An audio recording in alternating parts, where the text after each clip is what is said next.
Dude, fucking, you know where this doesn't happen? Jersey Mike's. Don't have it at Jersey Mike. No, Fuck Subway. I should honestly check the news and just see like local Subway had a shootout. Like, oh my god. Local Subway fucking explodes. Here's the thing though, Dude, if it does have a shootout, you know you had an impact. Well, because here's the thing, like Yeah. he was doing. It was very obvious. This dude was doing real bad, but I also knew because of what the story was. He barely had time for prep there. That was his first like 45 minutes of work. He had only been there for like 45 minutes. He still got like, if he's even working part time, he still got 3.5 hours or so. Like, and that I know where that place closes. He definitely had at least another 6 hours. So it's like, oh my god, he's suffering. Yeah, That dude's either gonna fight his boss, kill his boss, or quit. And I genuinely don't know which one because of his reaction. And he's the only one there, dude. It was just that last line. It's like, I don't need luck, I need sympathy. By the way, it wasn't like he was just telling this to me. I know I said the other person behind me and then the online order, but there was like 3 other people just eating in there too. So like everyone was just hearing this, and I'm just like, oh my god. It's just a filled out place with this. Oh, it's great. Guys, find yourself a man who's willing to talk about his emotions. Yeah. Not at Subway though. No, that's disrespectful. My man will suffer because of Subway. That's the best way to talk about it. My man got depression all over my 6-inch. What the fuck? Bro, you're in a I wanted vinegar, not empathy. You got salty tears, dog. That's what you get. You know, when they said they had vinaigrette, I didn't mean they actually had regret. You know. Bro, why'd that work here? Why am I here? Y'all are too much. Like, hey man, can I get a chicken bacon ranch? I don't know. Can I get my girlfriend back? Dude, I don't fucking know, man. I just want a sandwich. What, is Strahd working at the Subway? What the hell is that? Yo. I was like, yo, can I get a meatball sub? Also, I Salt. meatball sub. Also, Salt, I'm still the carrot on your screen for some reason. I checked it on everybody else's. I'm good. I don't know if you need to reload or whatever that may be. Oh, there I am. There I am. Okay. Huh? What was it? I clicked reload. Oh, you clicked it like right at the moment of? Yeah. I saw. I was like, that's really funny. Oh well. They only You know what? worse than the Swiss cheese being discontinued as my bitch wife. Oh my god. we ran a Swiss cheese. What's that? What's that one game? Class of 09 with Tomar as the police officer. Oh yeah. Where it's just where it's just like you know what? You remind me of my wife. I want to kill my wife. I love it. Like, we ran out of meatballs. I should have ran out on my kids. Oh god. By the way, do not run out on your kids. Bro, he was asking for a tip and he didn't give him one. He's coming after you next. I'm sorry. Yeah. That was cold, my guy. Oh, dude, I was scared to use the coupon. Like, you're not no. Full for that. It reaches across and fucking grabs you. No, I could tell he wasn't mad at me. He was just mad, and he was just there. But I like that's why I was trying to help him. But that last line, I was just like, oh no, like he's ruined for the day. I don't know how to help him. But a really bad customer before. Next time you're there, dog, make sure you get there right before 3 before the boss leaves, and just stay at the door. Don't let him out. Yeah. Be like, you got Swiss cheese yet? Honestly, I've seen people cycle through that Subway very often, so I wouldn't be surprised if that boss was just like a complete jerkwad all the way through with all that stuff. Anyways, not important, not an ad, nor is it a downing or whatever. I don't know. I heard someone else say fuck Subway. Maybe it was, but there. We are not sponsored by Subway, and we're not here to talk trash on Subway. If we are, though, Yes, we are. Go to Jersey Mike. No, better. Hey. We're all independent people with our own opinions. Anyways, except for me, Jersey Mike. No, I'm kidding.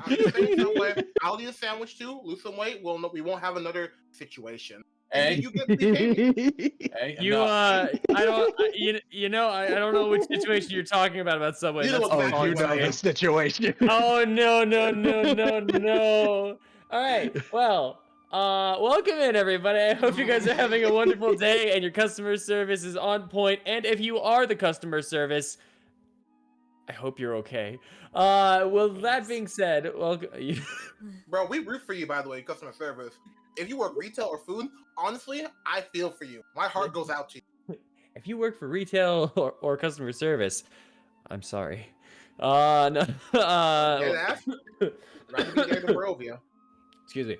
Well, 50-50. Either way, welcome everybody. Hope you guys have a wonderful day, and we are here to play some Curse of Strahd for the day. We are going to get into this. We will have a Amaris missing for probably the next 15 or so minutes. It's not going to be too crazy long, so don't worry too much about it. They will be here. Besides that, announcements. I ain't got nothing on my stuff. I think I'm pretty good in the regard. I will say though, this to you guys and to the audience, we will do the recap and stuff like that, and any of your guys' announcements. But I need to get my water because I didn't get it before stream. That's my bad. I started drinking some and I looked and I was like, I got like Rookie one gulp fucking left. mistake, DM. That's why I got my jug right now. You know what? Yeah, rookie mistake. Cancel the whole stream then. Cancel the whole stream. It's fine. We're out of here. We're out of here. Guys, we've had a good End it. one. Pack it up. All right. Pack it Guys, up. sponsored stream today while Charles plays Dead Space. Jersey Mikes. Oh, They're not in the Ishimura, but they're in can't. your heart. I'm telling you right now. I can't believe that we have Rain. You don't know how much Charles hated every word that came out of your mouth. By the speaking of, hey guys, I'm big fan of all of you. Real talk, really enjoy you. I am legally have to say that 10 followers away from the cat ears in the scary stream. Now it's 9 because of Jessica Smith. Appreciate you. However, we can wait until January and all of you can follow. That'd be crazy. Don't do that. No, do it now. Shut up. I'm Do muting it follow now, them. so it's like on Following Halloween. next year? It works. Following next year's kind of cringe. Yeah. You gotta follow this year. Mute. Mute.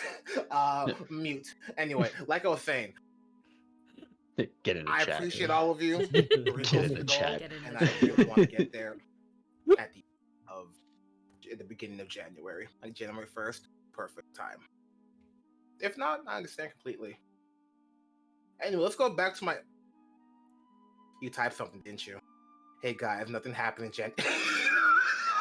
You bitch. Alright. Anyway, thank y'all for coming on. You can stop now. I heard the ding. I was like, I looked over you. Don't ooh. Why did they say that?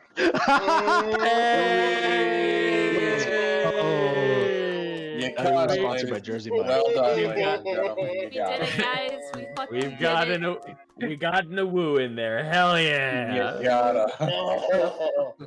I've been tricked. Demon. Someone soundbite that. Any one of you, you're getting sued. Clipped. There we go. I'll be right back. I'm gonna get that water. You guys talk amongst yourselves, maybe about the embarrassing woo or your love for Jersey Mike / Dead Space. I'll be right back. Let's go. You're gonna get that water, then we'll get this started. I like the number 43 Jersey Mikes. Hits just right. Oh my god, man, bro. What are you goddamn? What are you shilling? Jersey Mikes. What the fuck do you think I should? He dead ass did say that. That's he's been about that. Should I get a popsicle? I'll get it halfway through. I have one. What is the number 43? What is it? What's on it, friend? What's your order, man? Dude, I will give you the exact details from their Let me hear fucking it. menu. Let me hear it. While he does that, I'm a big fan of the Philly cheesesteak. I don't know what number that is, but I get that big with extra That's a good peppers one. and onions. You get extra mushrooms too, a little bit more cheese, and honestly, it's a big sandwich. Eat half of it one day, half of it another day. It's the perfect shift for that. Jersey Max was built to last. Hell yeah, it is. Subway. Oh my god. Number 43, my personal hot sandwich order. That's the Chipotle cheesesteak. It's got grilled onions, peppers, white American cheese, and Chipotle mayo. It's hot. It's fucking good. It slaps. I knew still- the cheesesteak, brother. Fucking incredible. You still talking about Jersey Mike's? I said get the number 43. They asked me what was on it. I Also, fucking- I don't know. Mark, can we talk about the time that your sister was like, Subway's too complicated? We're I'm not just getting saying into Jersey that. Mike's is not complicated. They have their menu right there for you. Throwing it out there. Dude, true. Once again, we are unsponsored. But Jersey Speak Mike, for we're yourself. looking for you. Hi, I'm the We're looking for a boy. spokesperson for Jersey Yo, Mike. Me and we- Steve eat a sandwich like we crazy. are unsponsored, unconnected. We're just the bro. That's right. Listen. We're the United Nations. We are the Hey, United Nations, no. sponsored by Jersey Just Mike's. Straight up the Go to un. war, get a sandwich. On us. Whoa! Every The war or the sandwich? every time someone shoots a gun, that's one cent off your Jersey Mike coupon. Yes, this is not legally binding. This is all By fake. the way, You can't sue us, Jersey Mike's, you- but you you heard- can you sponsor heard- us you heard- because you we heard will some- take free publicity. You heard Salvino, mag dump. Mag dump. Hi Taishi. Nothing happened, Taishi. Mag dump for a free Jersey Mike Also- sandwich. Bro, I don't know- Taishi, I don't- you know always shit happens here. You- Always happens here. But you know where I- shit never happens? Jersey Mike. I swear to God. Jersey Mike's have no bad publicity. What have Jersey Shame. Mike's done in the past? Look at it. None. Oh my They have no Exactly. scandal. And what did Subway do? They discontinued Swiss cheese. How you gonna discontinue the cheese that already has holes in it? Man, fuck you. You're losing I'm- money. You ready? I do want to know, why did they discontinue the Swiss cheese? Anyway, let's get the recap back on. Damn straight. Even Taishi, thank you, Taishi. Girl, Subway is a joke. I thank you, Taishi. Dude, based. Base reply. All right, you know what? Sponsor that person. Oh! They discontinued the sourdough bread and the Swiss cheese. Subway's falling apart, man. Subway's Honestly, just get him out. Get him out of Ever, here. ever since that one boss came by, nah, I get it. Subway's just been downhill. You know who hasn't? Jersey fucking Mike. To be What? fair, Subway did kill off Quiznos. They did. They did. That was back when Subway was good. My favorite Then they- sub then place they is fell. Chiba Hut. Weed themed, and they play Twitch streamers instead of sports. That's fucking dope. Chiba Hut, let's talk to them. Hey, if you want to sponsor me, push me on your TV right now. Let me know. Anyway, Mr. DM, would you like to start? Yeah, I can start from here. Apparently, the Subway has discontinued it because their supplier has been lowering in quality, so they need to get another supplier eventually for it if they Yeah. were going to reintroduce it. That's why they discontinued it. Fuck them. Fuck all them. Anyways, What's your beef actually with Subway? I'll talk after, but like, All right. he doesn't like it as much as Jersey Mike's other stuff. He thinks All Subway is right. stuff. Okay. All good. Yeah. all Yeah, right. okay. Let's, All right, let's we're- get rolling. Yeah, we're in this. We're in this. Sorry, y'all. Sorry for the long Maro is ramble. Subway. Get your free sub with some All right, I'm out. Mara was sponsored by Dasani. All right, let's go. Let's get in this. That tap watch. Last time on Curse of Strahd, our heroes, the Talons, had attended the wedding of Strahd von Zarovich and Vasilka, which turned out to be the wedding of Strahd von Zarovich and Eileen, to their surprise and dismay, and to the abbots, in fact, as well. Upon learning this knowledge, and more events breaking out in the middle of the wedding and right before it as well, the group was uncomfortable with the circumstance and ultimately guarded in both his reasonings and what was to occur. However, with resolution, Eileen decided to go forth with the wedding and get married to Strahd von Zarovich, only for an interruption to happen of Strahd's own making, in which Thorn, over at the walls, noticed an incoming invasion of different forms of vampire climbing up the walls and attempting to surround and get into areas inside of Krezk itself. With that being said, the horns were sound of the upcoming invasion. Thorn ended up having to fight a beefcake barbarian woman, and the wedding was stopped short as Octave had announced that the walls were being attacked and accused Strahd. From this moment, Strahd denied plausibility for it. The rest of the group wanted to check. Strahd, taking this as an insult, called off the wedding and left. The abbot then turning towards the party and towards everyone who did not allow the wedding to proceed, and decided that they needed to have penance for such transgressions. Shooting out beams of light, exploding citizens of the wedding while others began to ran. The remaining party members here, minus Eileen, started to go and fight the abbot with a random Esmeralda that had showed up as well. Eileen going over to Thorn to see if she could save him or help him in some manner, and managed to get in there while Thorn had been fighting Anastasia, a supposed bride of Strahd. With their combined effort, they managed to slay her and drop her body 200 feet below the walls. The other group of Maro, Amaris, and Aknev valiantly fought against the abbot, who called down for reinforcements of the Bellevues from the abbey. But to his best efforts, he was not able to succeed, as he ended up perishing to the three and Esmeralda in a very hot-blooded battle. With now the corpse of the abbot, an angel almost, of Lathander, onto the ground, the group now diverts their attention to the incoming both attack of the Bellevues and the possible attack of the vampires that now surround the wall. But one of our heroes, and let me just double check here. Amaris, are you here now? There you are. Perfect timing. Beautiful timing. I'm The glad we main stalled. character. Let's go. I am not the main character. I'm glad we stalled with Subway a bit. Quiz. With that, let's do this. As Amaris's gaze was drawn to the statue that was on fire, that was slowly, at least, taking itself out in some small capacity. Almost in an odd manner, but the fire was slowly burning away before it sizzled out.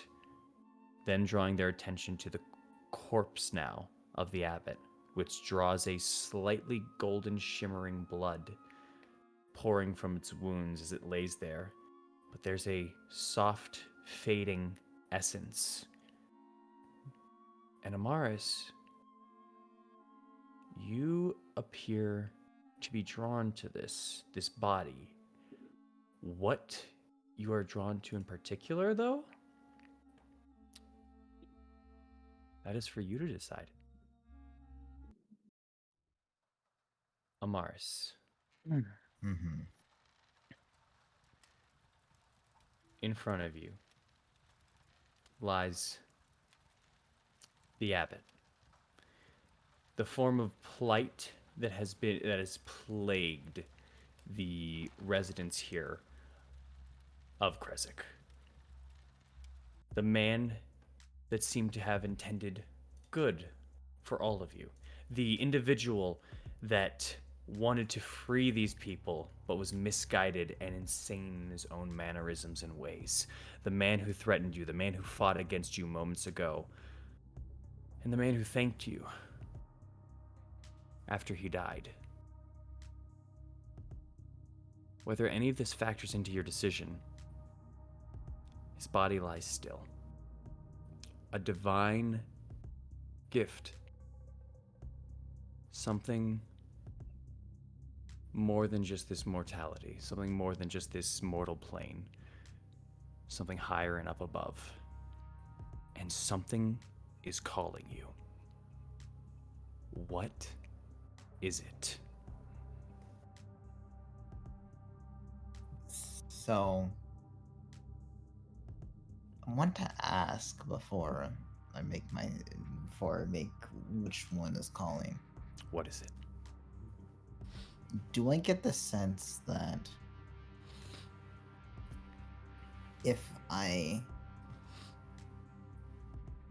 do I get the sense that there is no a way in which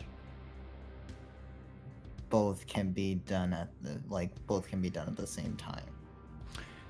The blood is pouring and seeping into the ground, and you're seeing it lose its vigor rather rapidly. The essence is beginning to fade as the body is being drawn out. You have enough time for one. Do you savor in the blood, or do you soak up the essence?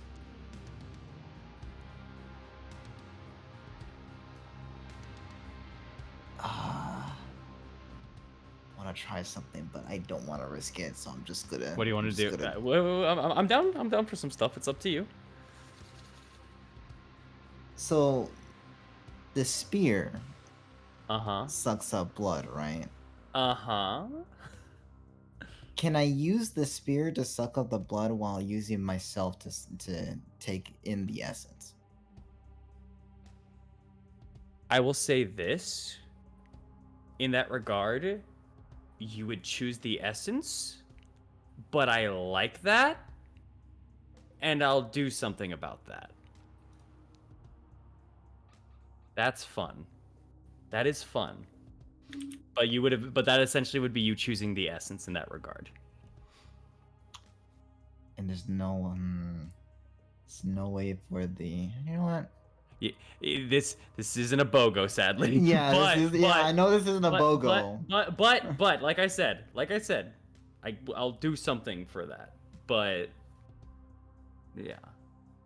Fuck it, I'm greedy. Let's try it. My man, stay greedy. Let's get it. All right. It's evolving. Then what do you do, Amaris? I just kind of look between the two quickly as my mind, as you see her eyes almost look between, almost desperately before it steadies as she grabs the spear, almost picks up the abbot itself and tries to close her eyes as she focuses in on drawing in the essence. And as she does so, with the blood spear stabbing the spear directly into him, as almost an afterthought, as she almost bites into the essence to try to draw it in, while hopefully with the stabbing of the blood spear absorbing what the remnants of the blood at the time.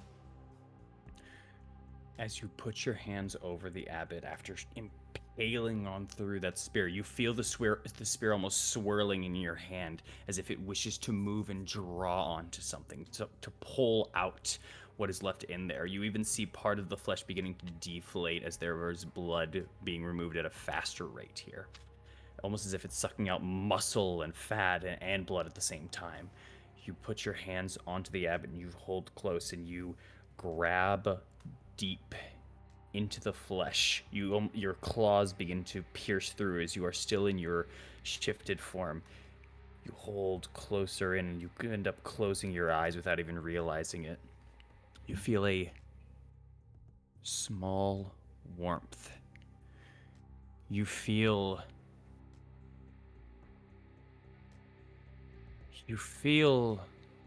a life. You feel duty. You feel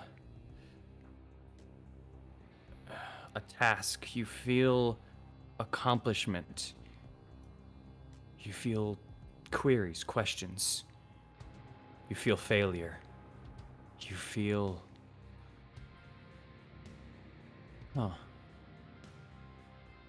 an unforeseen friend. You feel understanding. You feel alone. You feel dark. You feel cold. You feel cold. You're freezing.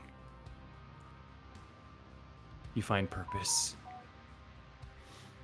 You find an AT&T plan. You find... you feel... You feel that sense of duty once again. And you feel the return of a friend.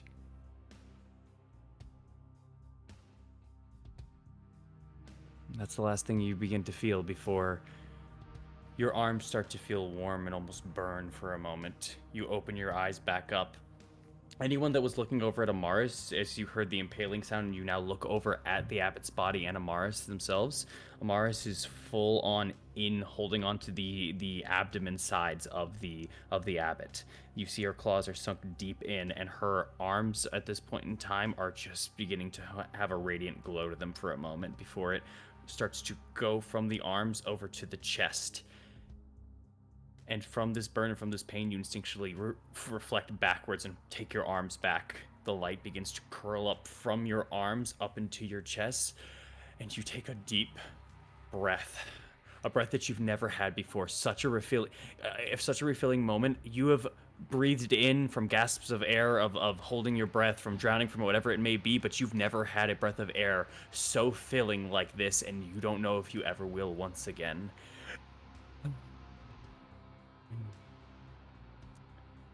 And as you feel this relief, you feel a surge of power within you. Here is your essence of divinity.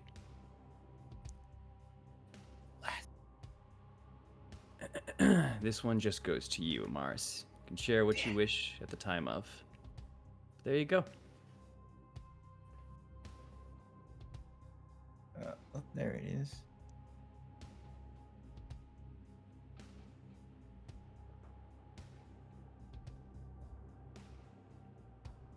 How crazy is it?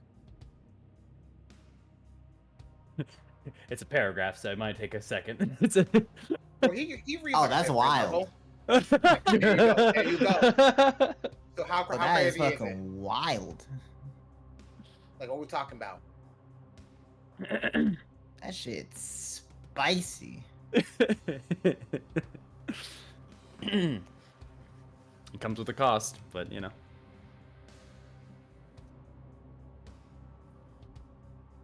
Yeah, it does come with a cost, but it's still spicy. You think costs too? Bro, what's up? Not like that, not in the same way. Just more so in less use and a lot of other stuff. But yeah. Wow.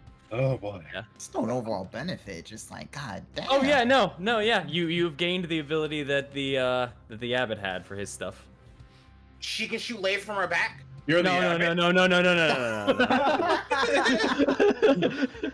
You just turn morphs. around to see Amaris gain wings and fly up into the Let's go! It's now Amaris's body on the ground, and the abbot is standing back up. As she turns, the first words out of her mouth were, "He was right." Barovia shall now know despair. Second, my attack ready. Man, didn't want to have Blood spear grows in length by like 4 fucking sizes. You bitch. What the fuck? As you do this, you start seeing that the spear starts spinning almost in the wound in the chest cavity that you've now created.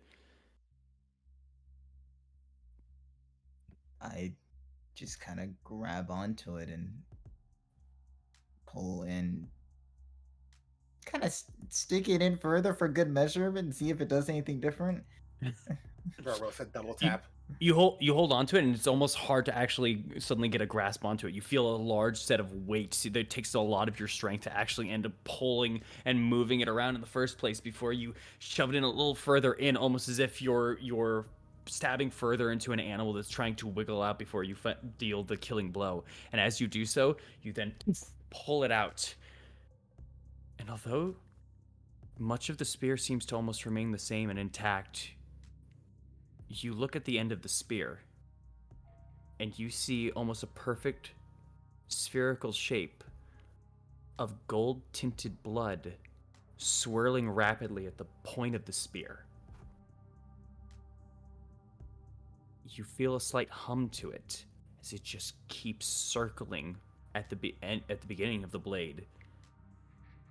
And as you gaze onto it, but just for maybe 3 or so seconds, the blood hits the point end of the spear and almost pops like a balloon and soaks the rest of it in blood for a moment, giving it a golden sheen for half a second before fading away.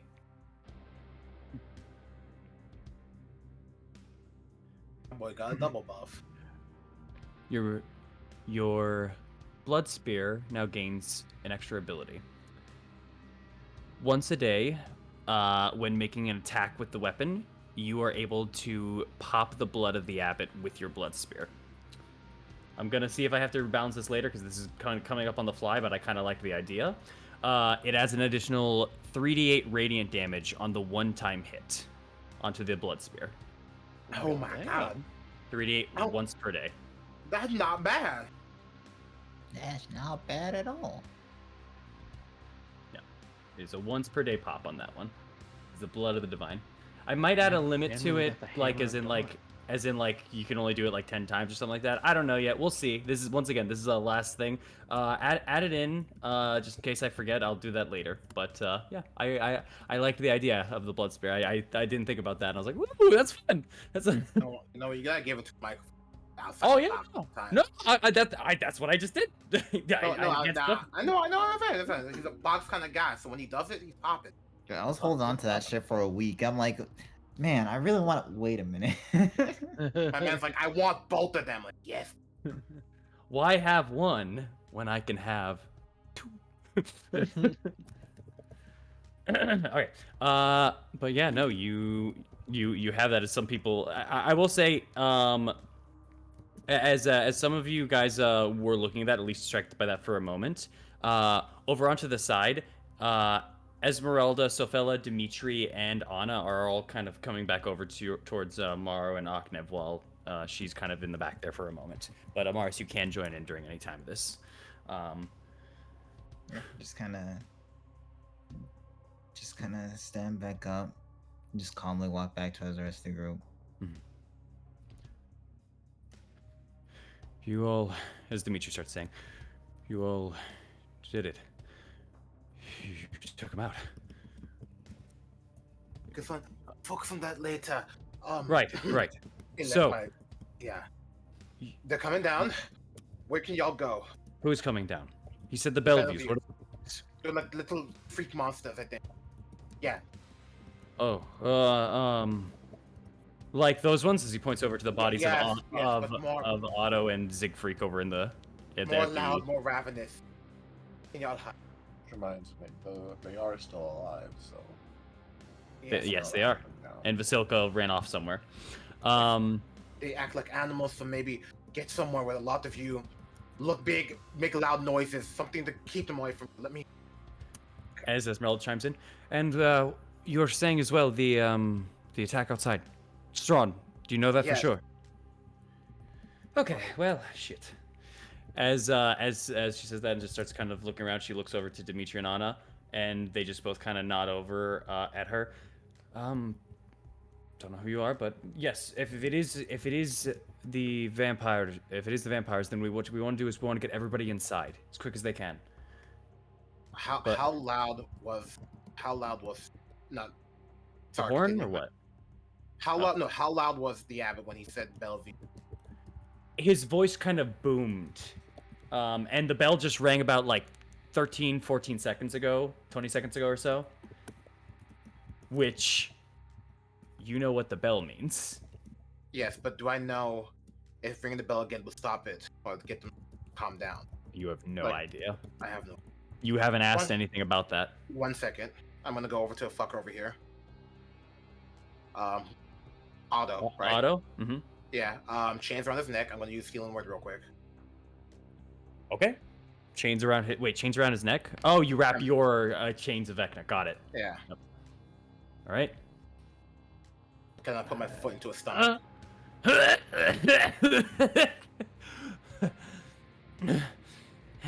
Hi. Hi! You want to do me a favor before I gut you? I might not have to if you help me out. He just kind of looks down at the blade and back up with you with that moss smile that he has. How do we get the Bellevue to stop?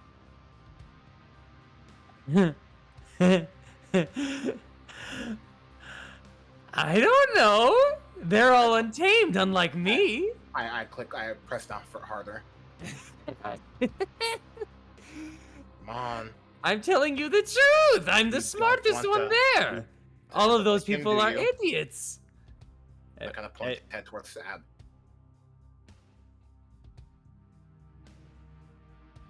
You killed him.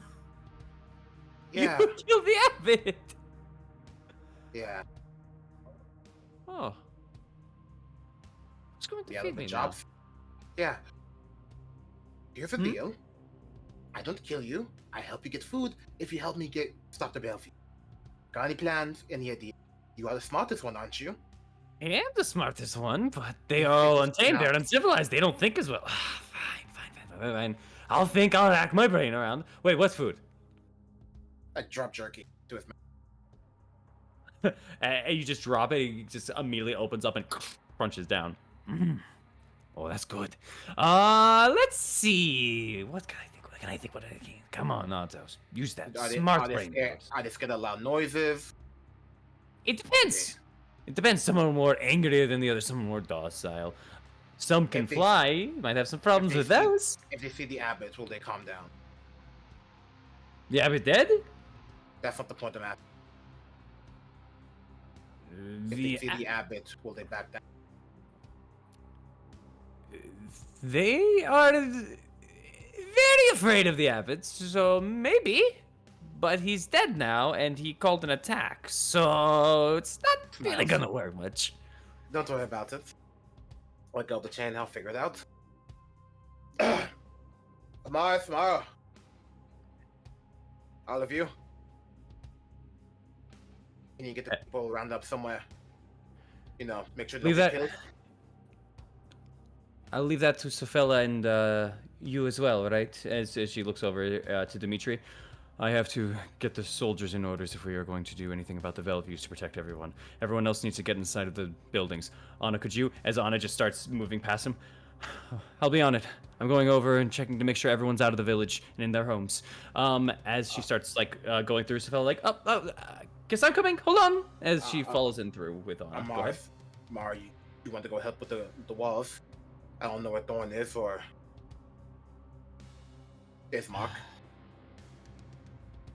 Amaris, you hear a thud suddenly, as if something just landed in some bushes.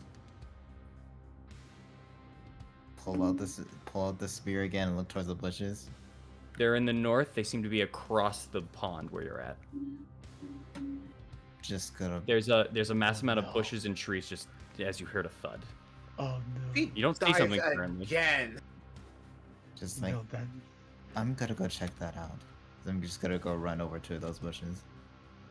Okay. You have to go around the pond for it and everything, but you start making your way and maneuvering quickly around there with time being of the essence still. You start heading on over there and you start looking up as much as you can. You check up on the walls and you hear a little bit of struggling as it sounds like someone's trying to climb, but there's very guttural. It doesn't sound like a either fully healthy person or maybe it's an undead. You don't know fully. But you keep on moving further towards the trees into the bushes and you hear rustling coming out of it. What do you do? Go check the bushes first. I'm gonna Alright. try to see if I can spot whoever or whatever is in the bush. Or give me any sort of semblance as to let me know who could be in the bush. Make me a perception check. Am I still shifted at this point? Is it a minute? It is. I will allow this to be like the last second. Like you will Okay. unshift the moment this is over. Okay.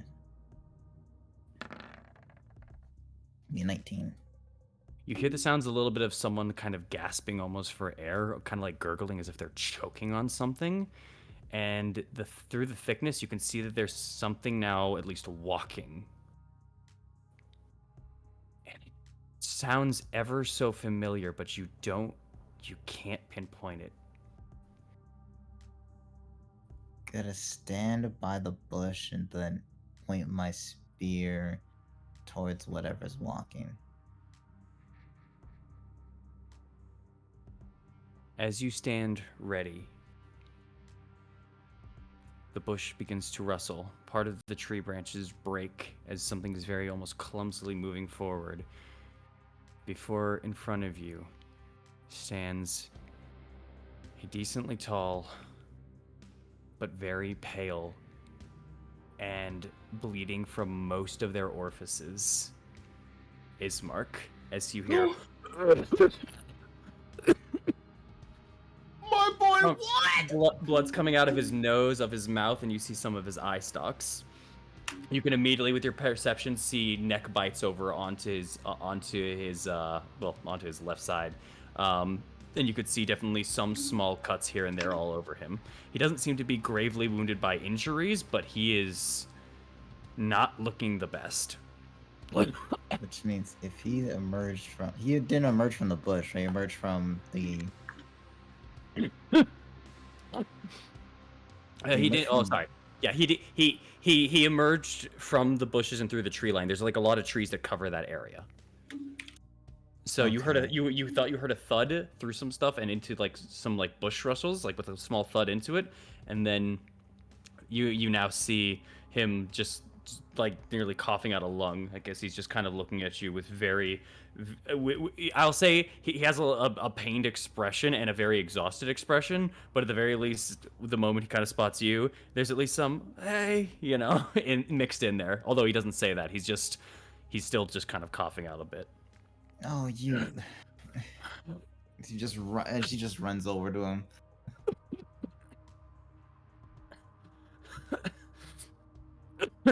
As you run on over, he's still just nearly like gagging. Actually, You're bitten all over. What happened at the wall? So I'm just gonna kind of look him over and.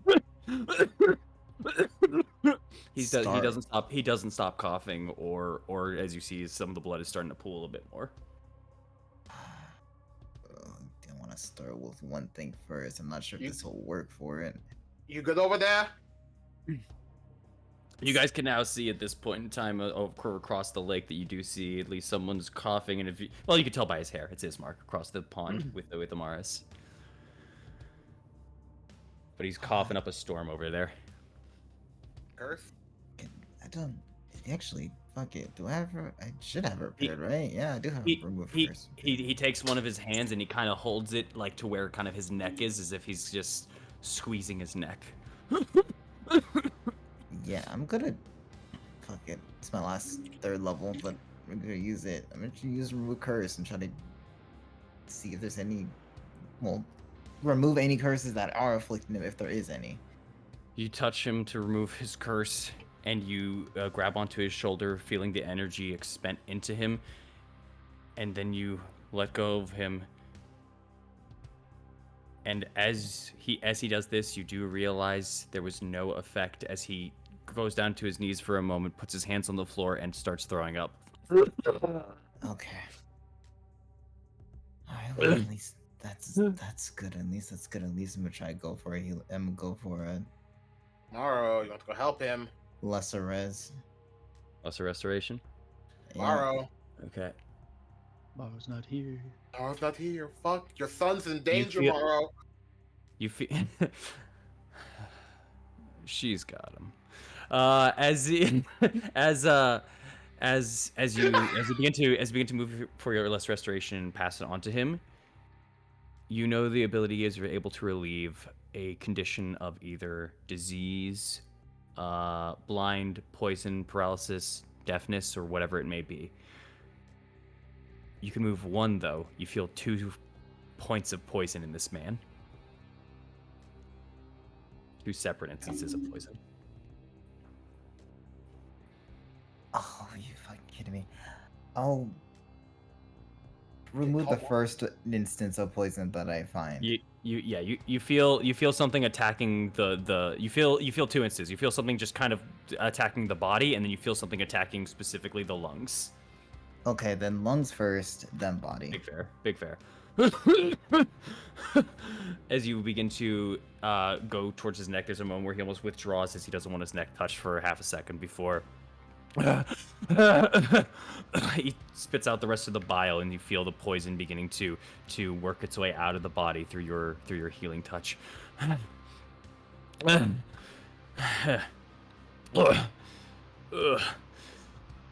you. I'm not finished yet, as I'm gonna go for another casting to remove the last bit. He starts kind of getting up as you begin removing the other form of poison. He is no longer poisoned in either case of either sense, as he just starts to kind of slowly get up. Sorry. Okay. Got my breath. They attacked the wolves. There was a woman in a gold dress. She was wearing this mask. She bit me on my neck. I couldn't speak much after that. Managed to push her off the wall. Wasn't feeling good. stumbled back, fell off. Don't tell the others that. It's sorry, still coming up. It's fine. I'm it's not doing fine. well. Sorry.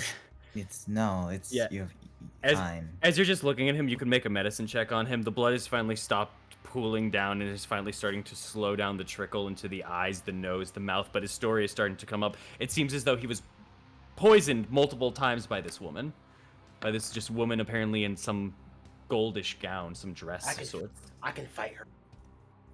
Oh boy, I can't wait for you to. With that, yeah, no. The poison and the effects of what you've taken out from what you were able to take out from the Lesser Restoration, and now seeing some of this, it seems that one of the poisons was just a general poisoning of giving him the poison condition itself. But the additional poison seems to attack the lungs and the throat in particular, which sort of close it, slowly suffocating the person and not allowing them to speak. Okay. All right. Said gold dress. Yeah. I pushed her off though. She's. Last I saw, she started tumbling down the hill. I've made another friend. It's fine. It's fine. Most important thing is that you're all right. Additional with that medicine check, man is as low as could possibly be. Like 1 to 2 HP. Oh my god. And he was my man. All right. Let's get you back. You are not looking well. Mm-hmm. Someone needs to take that post. My shift's done. As he just kind of puts his arm over your shoulder and just kind of walks with you wherever you want to go because he's tired. He's real bad. I'll grab one of the others to take the post. Me and Marl can do it. And now you need rest. Thank you. I'm not gonna argue. As he's just moving on with you, you can tell, although the poison has kind of faded, the wounds that he has taken and everything, he's not up to fighting right now. He's out of commission. Yeah. Just gonna take him back. Past my rest of the group. This I'm just gonna say. Taking him back to the house. I'm just gonna look over it. Morrow, if you can. I know that Morrow's not here, but Morrow, if you can, let's take up the position that Ismark was on. Considering that these attacks are happening all over the place, they're going to need the extra help. Aknev, do what you're good at, and trick the Bellevues into going back, stopping their assault. Small ethereal lines of red string just attach almost to all of you before he kind of just flicks it, creating a harmony vibration that resonates with all of you guys. Go ahead, Aknev. During that whole time that they were kind of there, Aknev was very much focused. Those maybe Glee could watch until they walk. You're cutting out. Oh, yeah. Aknev for the most part was kind of watching those two, just like not haphazardly, but almost like very focused, like without even really knowing until they start moving forward. Then if it can back into reality. Before saying, yeah, I'll deal with the Bellevues. I have a feeling Strahd's also up there in the Abbey, so you can see him. Good luck. And if you see some bitch in a gold dress, leave him to me. As I'm just gonna take Ismark over. All right. As I'm going to turn, kind of, tap Mara on the back. Come on, old man Garrison. Go hold the wall. And I'm gonna go run over to where I think the Bellevues are gonna come down. As I will say, as this is going on, Esmeralda says, actually, hold on. If it's compromised, this is my specialty. I'll go and do that. Dimitri, you have to go to your soldiers, right? Mara will be probably more useful with you, Aknev. You two go together. As Esmeralda agrees to take where Ismark's place was. Okay. Can't attack on multiple fronts. One more time. Can't attack on multiple fronts, so. Um, Oh, also you. Also- They're kind of pointing towards the dog man. Come with Otto. me. Yeah, you're gonna make this more believable. Understand? Yes. Don't He betray very me. much doesn't. No, you know it can kill you. You couldn't kill me. You simply knocked me out to sleep, and now I'm awake and feeling much better. Bro's at 7 health. Do you want to find out? I just kind of. I just hope that like he just feels the animosity emanating from Amaris the minute he says some shit like that. The aura, the like. I'm used to feeling jealousy from people. You know what this reminds me of? Is that one that oh yeah, it's the NPC you had in the dragon campaign, the one that worked on the Jonah, little dragon shit, Yeah. the little cold. Oh my, I The failed your fucking life. The kobold that became Venom. Just remember, Yeah. there's that other little bitch knocked out on the ground that will Sure, 100% get up and cut you guys. Yeah, later. We'll deal with her later.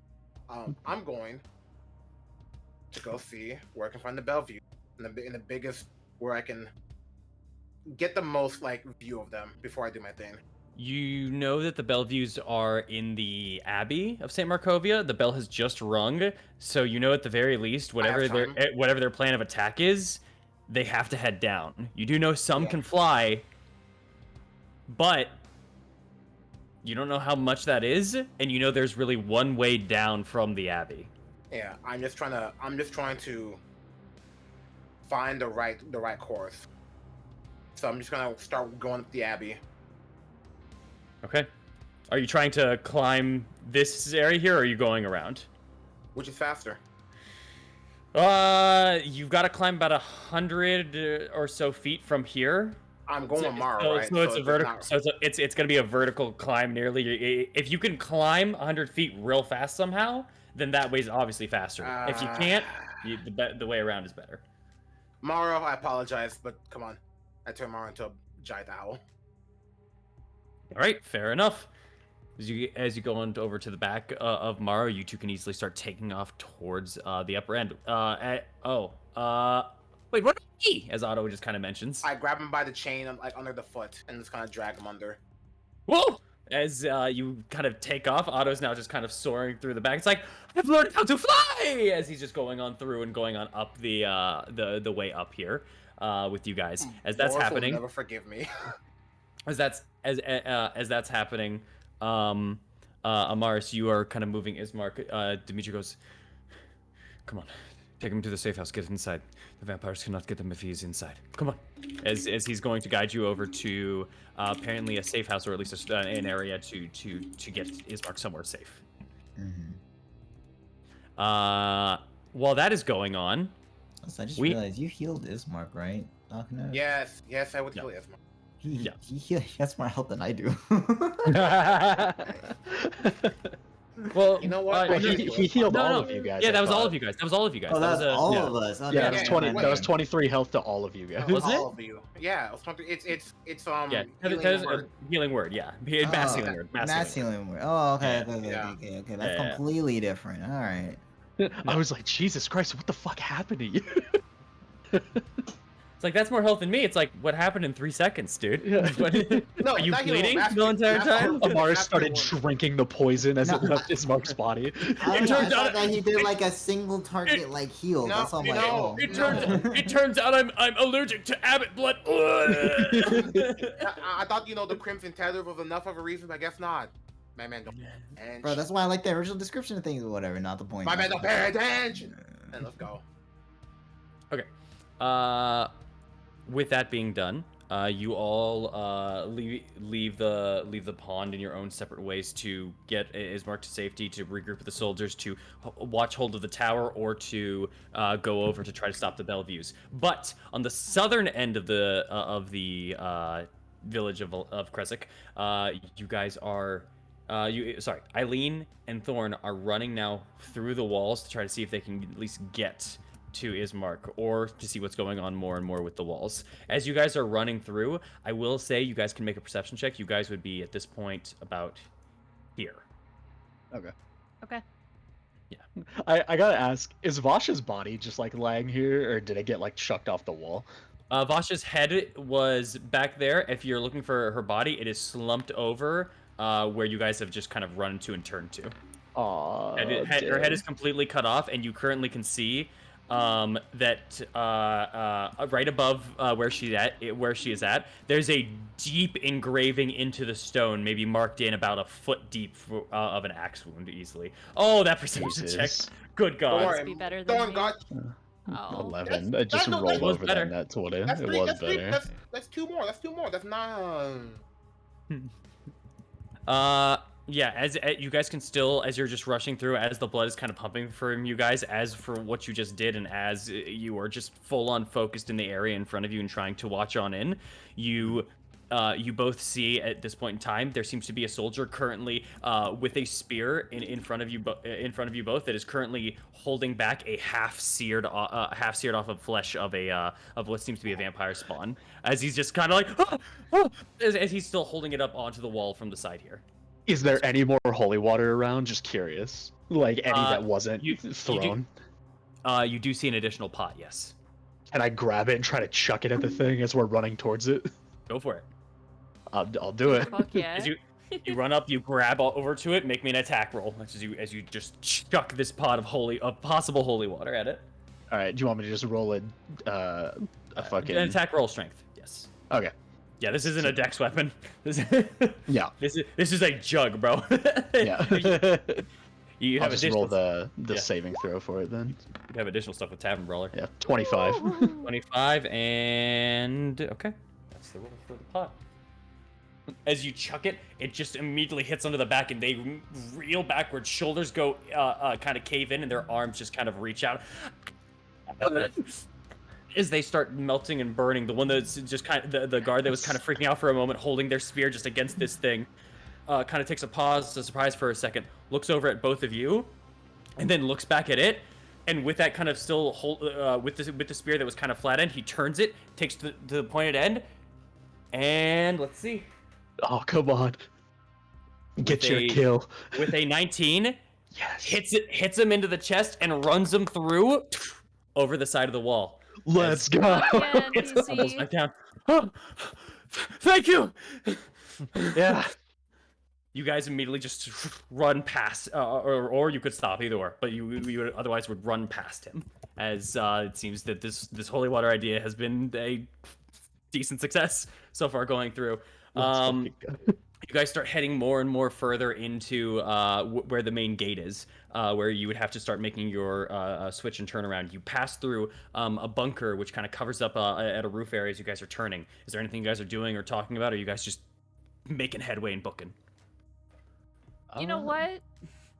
Eileen for a moment would be like, oh, I fucking hate carrying this fucking dress. And she's gonna take her short sword and like cut off like around like the bottom half Oh like, shit. of where her dress would be. So it's like only like her mid thigh down is gone. Hell yeah, love it. Fucking hate carrying I, this stupid fucking dress. As we were running past the guy, I would have just said, either keep holding the wall or come with us. We're trying to clear off what's left. He kind of looks over the wall for a second. He just takes a quick gander. Let's see. Okay. Be right there. As he just grabs his spear. His helmet got knocked over from the side. He's just kind of putting it back on. He's gonna be a bit behind you guys, but he's heading on in. That's with you fair. guys. I'm just gonna spread that message to anybody that's left that we run across as we yeah. keep going. It's either stay here or come. Like we're not stopping. As And if as there's you- any holy water that we can find along the way, I'm grabbing at least like what There- I can carry. there is another jar up at this holdout point. There is another one like kind of in the corner too, if you want to grab it and keep on taking it. I'll grab it. Yeah. Yeah, it's sloshing. Fair warning. Like holding it and running and stuff like that. You have more than enough strength, but it's like nearly like 20 pounds of water weight. Just douche. Oh yeah. That's why like I'm kind of trying to use my like if another one comes up, I'm trying to like use the momentum from that of like use the heaviness of like like kind of like catapult it over. All right, fair enough. And as you guys grab that and as you guys start running, Eileen, Yes. it's your passive perception that hits it first. You were too focused on the whole battlefield, on the whole grounds of everything. But when it's this close, it's hard to miss. As you start hearing the sounds of horse hooves. Fucking bitch. He found me. As you look up ahead of you, you see what appears to be Strahd von Zerovich on horseback with a woman in a white dress, the same one that you saw pick him up over at the wedding. They seem to be moving across the walls, and they just turned here and are heading towards your direction. Whether they spot you or not, you don't know, but you now just notice them as you're kind of going out into the open area a little over here. Thorn, I hear him. Should we hide? No. I asked him to meet with me. And take the holy water, fly around, go around the other side. You need to make sure Ismark's alright. And help whoever you can. What? Why? Because I asked for this. I'm staying. No. Go around, help Ismark. I didn't interfere in your meeting. Let me have mine. She'll begrudgingly take the holy water and fly off. She looks pissed. If I see the guard running up behind, I'm just gonna be like, get back. Like, stay. Yeah, stay you hear footsteps of just bump, and some like small like put together metal leathers and small metals as you just turn back and just give him the stare as he just kind of stops underneath the roof and that kind of guard post behind. Mm-hmm. And he just kind of looks around, wondering what the hell it is that got you messed up. But that's enough for him at least to just... He's gonna lay low for a second at least. He's underneath the cover. I'll roll him for him. Okay, got it. Okay. And if Strahd's coming this way, if there's nothing in my way, if nothing's attacking me, I'm gonna sheath my sword and just stand here. Oh my god, it's about to go down, y'all. Way up ahead of you, maybe about 100 or so feet towards where the tower is, maybe more 75-ish or so. There are some guards that are just still kind of over next to the gate, just kind of like looking over and checking between there and checking back. One kind of sees you into the distance, and he just kind of sees you looking up, and he starts looking up himself as overhead you just hear the before the horse begins to move forward and then going down closer towards the wall itself. With no attempts to hide, with your sword unsheathed, and the way that You're you sheathed. are... your sword is sheathed, never mind. Yeah, I don't have my weapon out. Fair I enough. just have my hands behind my back, like parade rest. All right. Still got a recognizable face at the very least. Oh yeah, I'm not wearing a helmet either. I'm aware. You took it off, and you didn't wear your main one usually. Nope. You stand there as the figure on horseback begins to glide down with this woman. As Eileen, you start flying northward, I'm assuming then? Yeah. Towards kinda where like, Ismark is? Northwest. All right. You know. All right. Well, I said try to help on the wall if you can, like to go Oh. towards Ismark. But if you want to go straight towards Ismark, that's up to you. Either or works. It's up to you. Yeah. How do you want to play it? I'll go along I'd- the wall then, Okay. just away from him. Flying under. If you look up for a moment, or just your perspective as you're. Do you look at the horse or no? I'll Eileen? like as I'm like flying by, I'll look to my side. Okay. In your peripheral vision, you see the horse, and you can see that there is a head turned and trained on you for a moment before it jumps back forward. As you go and fly, as you start moving through, what I will say, looking on through now, and now at this more elevated position once again, with still what's going on behind you, aggravating you, your head isn't fully cleared, but you do see at least the area ahead. You can make me a perception check. Okay. Let's go, Eileen. You are a dream. 21. From what you can see, so far, I'd say you would be in this position right here, flying back up to the wall. This whole area here looks almost completely clear. The horns were launched, but all the way up to here, you can almost confirm that there's no action happening between this area here. Whether the attacks were fought back, whether there was no attacks, there seems to be no problems up ahead right there at the very least. Okay. If there's nothing there, then I'll head this way if I can. Getting that securance and flying over through, you do hear screams of people in the distance, and people seem to be rushing and running into homes and houses. People are screaming. There's a bit of chaos and disorder as you at this point in time you would be seeing Anna kind of going up. Everyone, just calm down. Get into your houses. We have this under control. If you don't have somewhere to go, there's a safe house over at the Bardivesh. And at that point in time, she kind of points on over to a home, and you would be able to see that this place right here would be kind of a safe hold for some people. This is one of the yes. That's what you would get with that passive, not with the passive, with the active perception check as you are flying on through and going over. I'll say you'd also be able to see Ismark and Amaris as you were flying through with that 21. Where Amaris is kind of holding his mark. You'd be about here at that point in time, but we'll get to that when we get to that. Because for right now, More important matters. well, drastically, event changing possibly matter. So, Thorn, Hello. you stand in resting position, looking up as a horse comes down, flying on down, almost like a modern day plane, going down, hitting the ground, and as it hits, it begins to slow down to a slight trot before stopping in front of you, about 30 feet or so.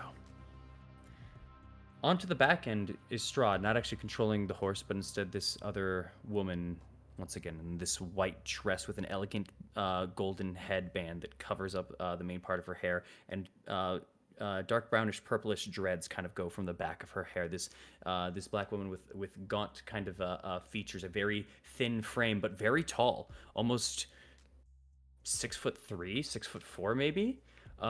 She even is around the frame of Strahd himself, but not in build or of that nature.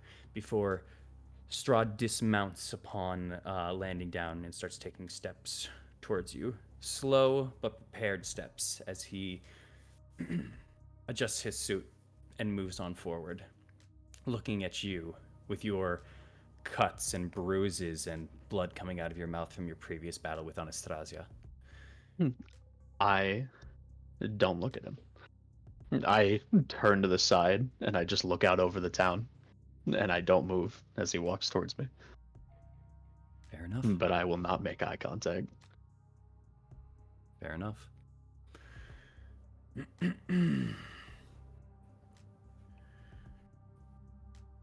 So, you called.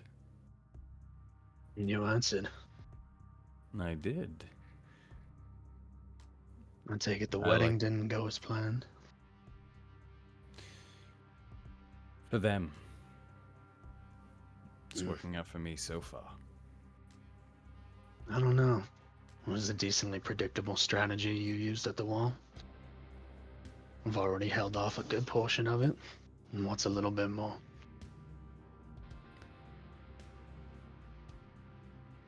Although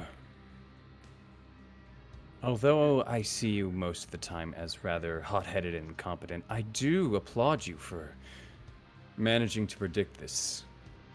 At least some of it. Mhm. So, you were stationed on the northern end. The one I was. closest to the Abbey. Mm-hmm. Had a Those good time cuts- with Anastasia. Anastasia. Well, Looks like she had a good time with you as well. yeah. I don't think she'll be making it home for dinner tonight, though. Are you looking at him, or are you still looking out at the town? I'm still looking out at the town. Okay. I won't describe nothing then. You actually killed her. With some help from Eileen. Always do appreciate help from friends. The woman on the horse, you just hear. Strahd. That foolish girl. Calm yourself. She knew what she was getting into. So, you're the one that called me. Enlighten me. What do you want, Thorn? Nothing. I never want anything from you. It was more in hopes that you would come to me before the wedding took place. And clearly that didn't happen. And from Arknev's panic description, and the lovely dress that Eileen is wearing. I'm not a genius, but it doesn't take an idiot to put two and two together.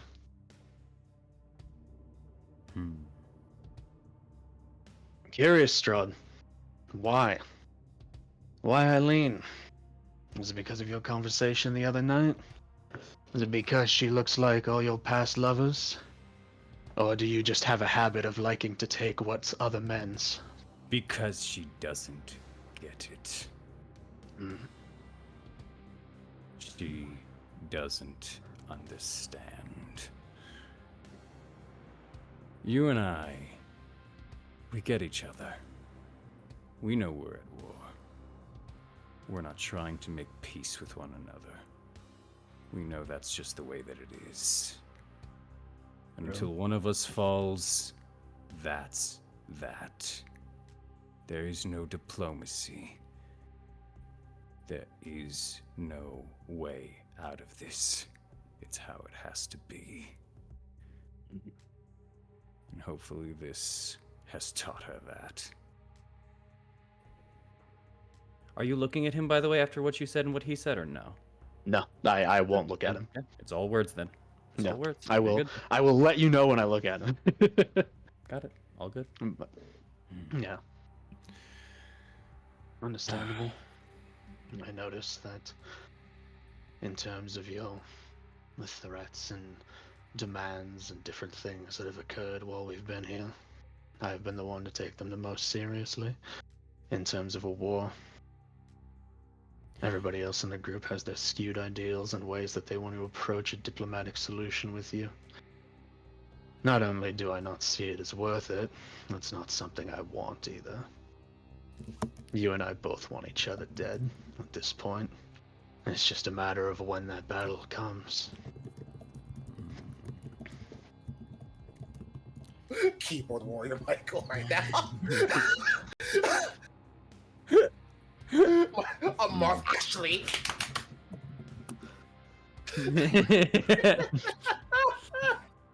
And Amaris, anyways. No.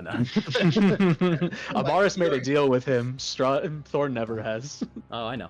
Which is Yeah, very... but that's because but that's before we Well, get hey, at you're war not there. with him. Let's brother. continue. Thorn Let's continue. was Continue. always at war Hold with on, him. hold on. We'll quiet in the audience. Shatter. It's very true. This is part of the reason that I saw you as a possible candidate to be a ruler for Barovia. Your tenacity, your ability to stand up to something greater than yourself. It intrigued me. It tempted me.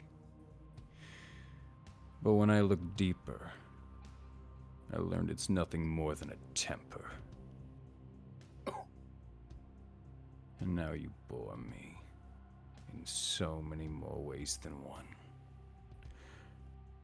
But I'll give you something. I'll give you this.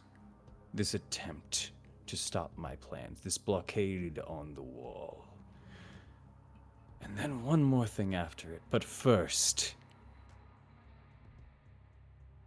I must know. What do you think is going on here? What do you think this is all for? Surely you know there's more than just the reason to drive a point into Eileen. Impress me again, Thorn. Why am I here?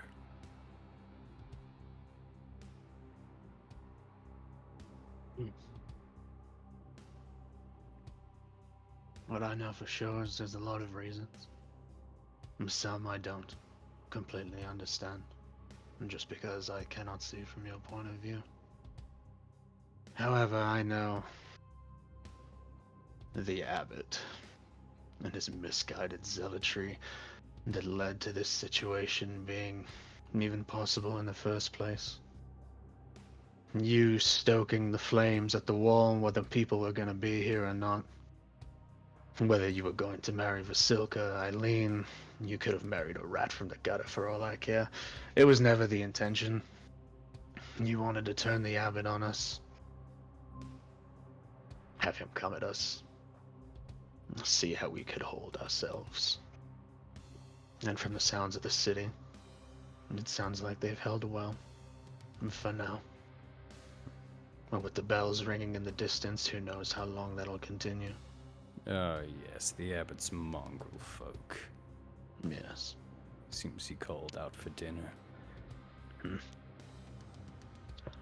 I have faith in my companions. As But- do I. You want us stronger. Oh. You want a final encounter. You want a battle between us all. That's why you haven't killed us yet. Hold on. As he just goes off for a moment, he paused. He was going to interrupt you full on, and then he paused on your last words. Continue, actually. Please.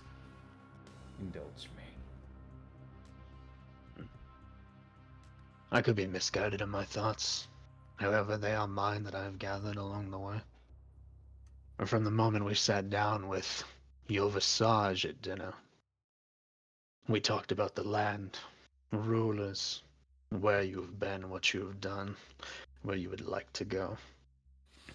Ever since then, you had the meeting with Amaris that night, and numerous encounters with us where you have tried to draw our blood, where I have stopped you, in many of those cases. You want us for something. I don't know what that blood entails, and I doubt I will ever find out, or at least it'll be a long goddamn time before I do. But you also like this.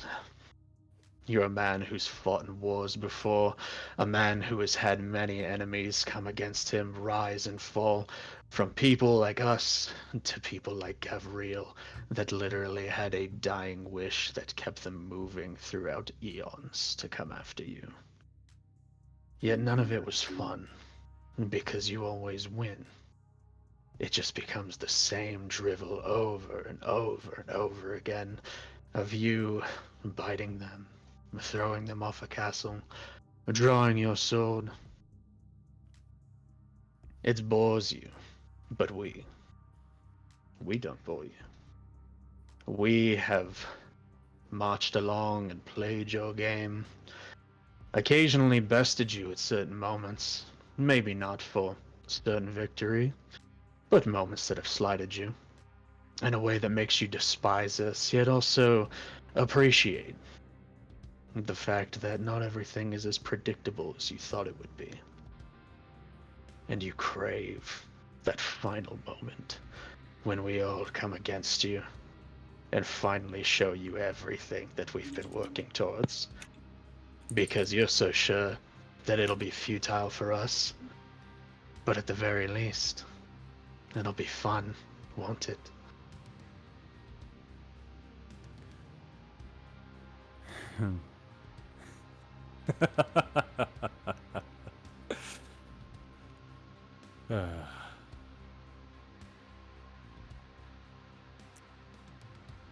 Not quite right. But more than I thought you would get, if I'm to be honest with you.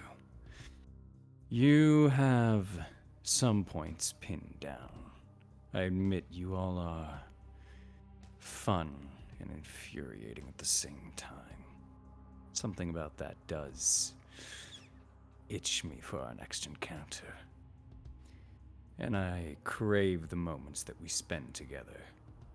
But still, you're thinking too fucking small, Thorn. Mm-hmm. In fact, you don't even get why I'm here in this moment. I'm here in this moment to tell you how futile it is for you. Mm-hmm. This town right here, it thinks it can hide from me. It runs into its houses.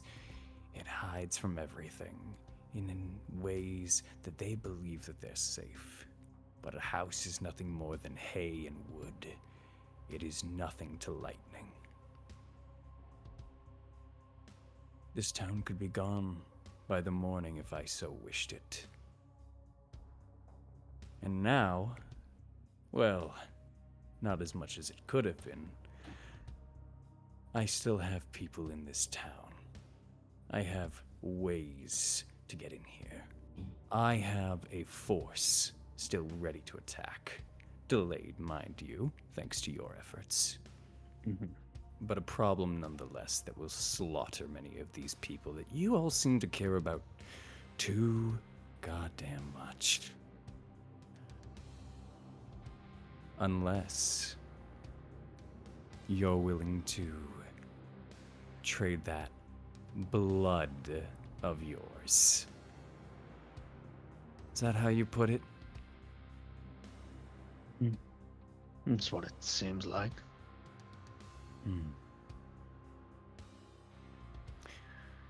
So what do you say? I'm good on my deals. Made one with Morrow but a few hours ago. I Keep don't my even word. want to know what he asked for. What is your answer? So let me get this straight. Trade the Ica that you so desire from myself. Or slaughter the For- town? Right. Easy enough, isn't it? You would think. It is a tempting offer. It is a shame also. I saw you left Eileen out of this too. Could have gotten both of you if she had stayed. And I want you to know, I'll make this at least clear. Just because you say no doesn't mean I won't take it from you. Of But course. at least if you say yes, I'll stop the invasion. Yeah. I mean, we know how taking my blood has gone for you in the past. At least I know it well. Which is why it would be so much easier if you were willing. Fair. Before I make my decision, can I ask you something? Oh, please do. It's something that I've heard many, many times from you. Even overhearing a little bit since you spoke to Eileen at the tower. You do have failures here, Strahd. You are aware, as much as we are. However, some of them you put on us, like Irina. I understand the anger of what happened to her. But I know that anger is more directed at yourself. because you let us take her. Her disappearance is completely dependent on the fact that your ego got in the way and let us walk out of your house with her. And we bumbled our way into a solution like a bunch of fools. It was still a success.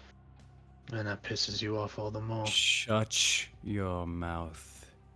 Why do you blame us for it? Why do you insist to take that anger out on us?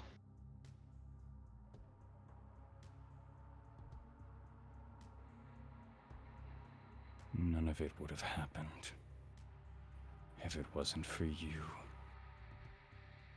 And whatever the hell happened at that pond. We don't even know what happened. We didn't intend for that. We brought her here. We were gonna take her to the abbot. We thought maybe he would have a way to quell the curse going through her body, do something to preserve her. It was Irina that walked to that pond. Do you know what happened there? You struck the lightning down on us, but do you know what happened when she went?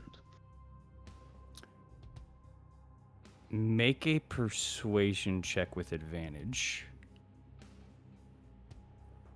I mean, wants to know. 16? Let's go. Let's go.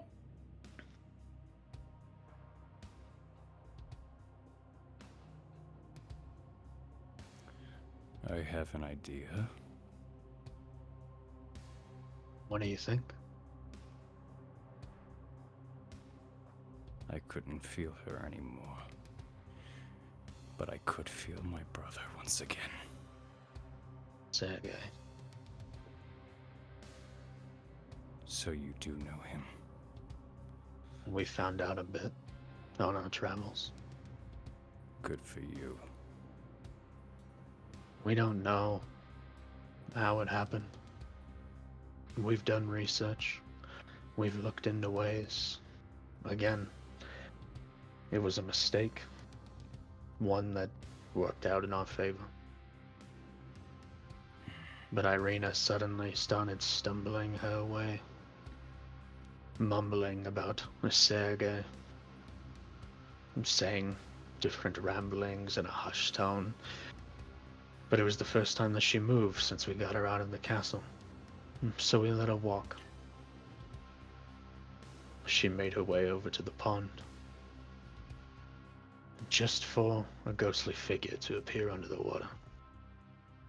She called out to Sergei. He called back as Tatiana. Two names that we had learned while we were in your house. They embraced and disappeared. And to the upsetting nature of Ismark, who had even less of an idea of what happened and lost his dear sister. But you know, we've played each other here and there. But I've never once lied to you about anything. So you can take my word when I say that we genuinely had nothing to do with that situation and still have no idea what happened.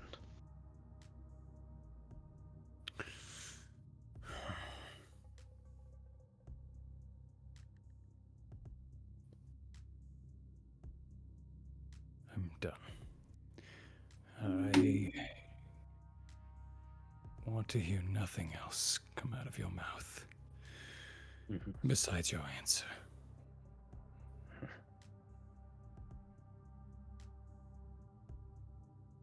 What is your answer, Thorn Aldine?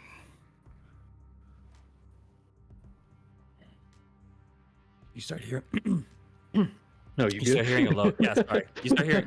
No, that was it's the octave. You have to get the fun in there. You start hearing actually a low, kind of almost grumble and growl, kind of coming out, almost an animalistic, like bestial, just coming out of Strahd, or at least from his direction. Yeah. He's like right next to me, isn't he? Oh. Like looming over me.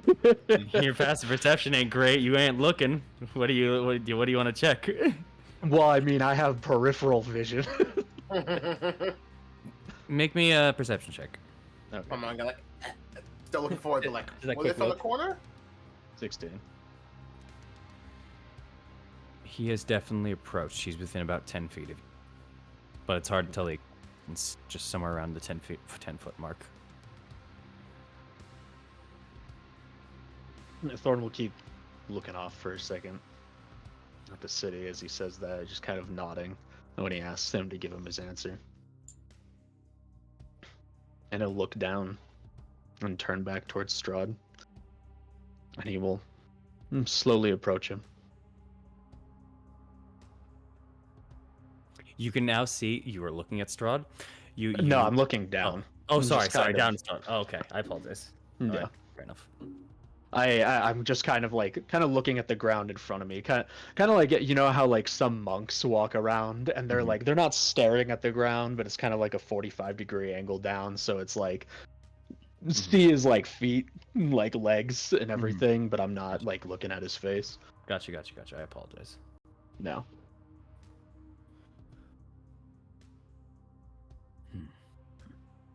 You know, get up to him. My answer. Blood for the lives of these people.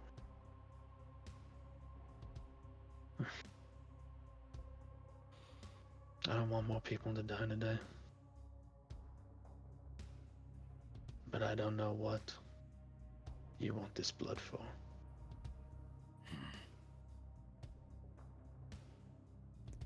You can assume whatever you wish.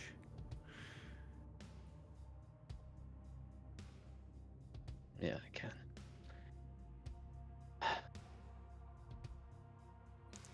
And my assumptions, well, they draw out that damn temper that you talked about.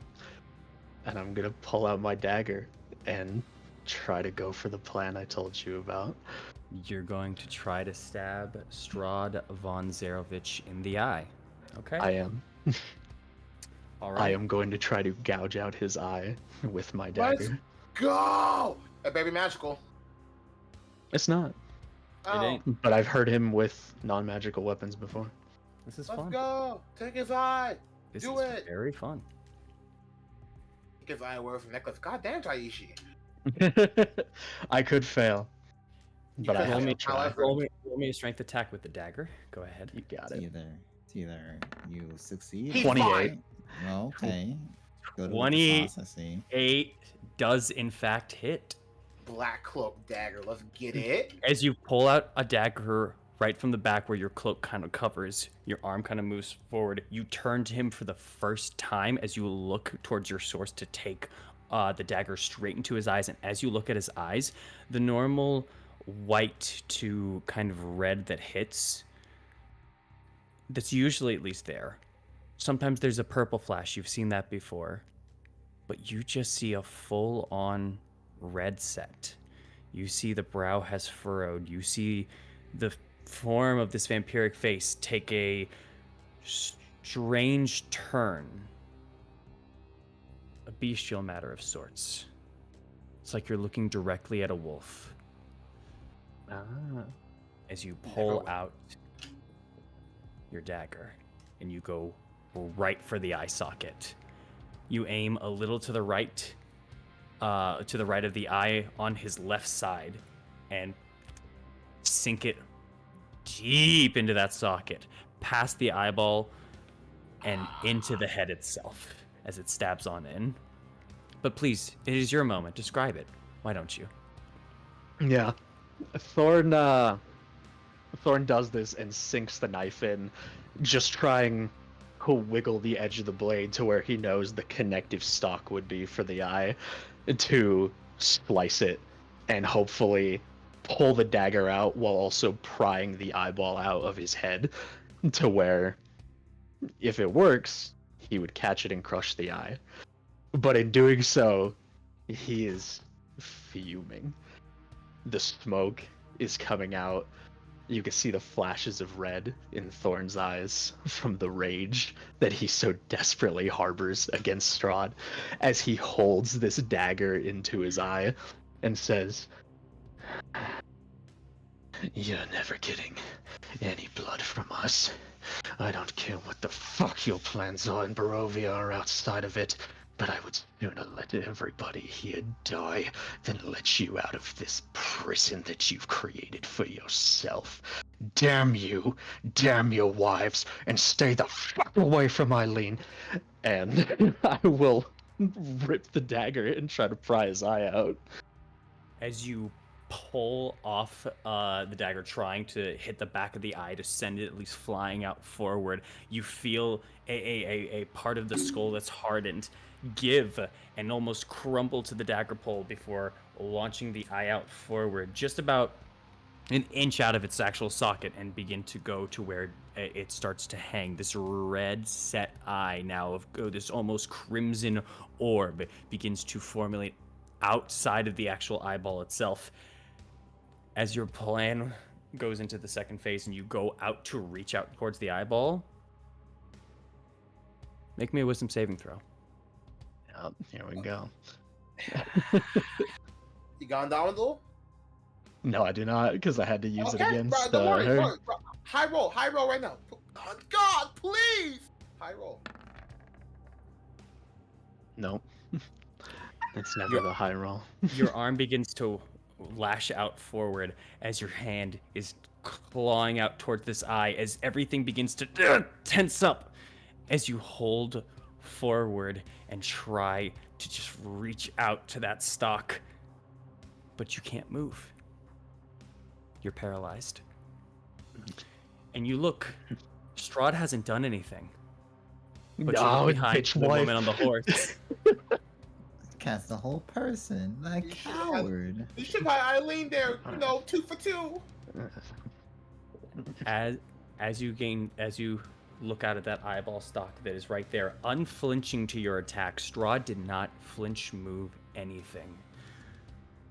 But the eyeball suddenly, almost at unnatural speeds, begin to slink back towards the eye as the frame of that eye hole that was once gory and open begins to reform, and the eyeball pops back in socket as if nothing had ever happened to this man. Oh, you imbecile. You have learned nothing. As he takes his hand to the side and he snaps up into the air. As he does the snap, you hear a heartbeat that pierces up into the air for a moment, that begins to fade once again. You've chosen the worst possible outcome for these people, and I want you to know that. I want you to tell your friends that. But first, as he just kind of reaches his hand up into the air, Ludmilla, as the woman on the horse tosses him something, without him even looking, he catches and holds on to what seems to be that vial, the glass vial that he has used on you once before, as you are now just held in place here.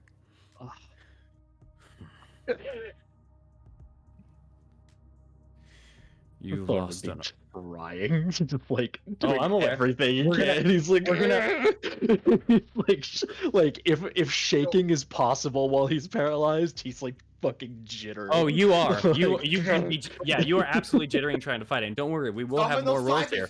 We will have some more rolls in here for you. Goddamn.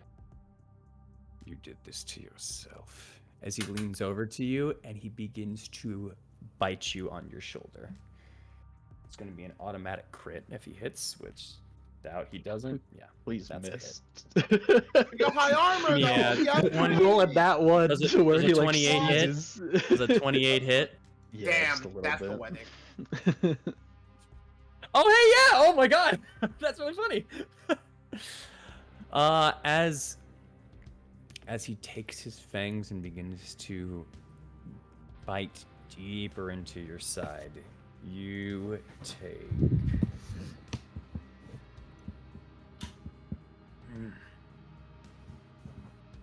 Let's see. Mm-hmm.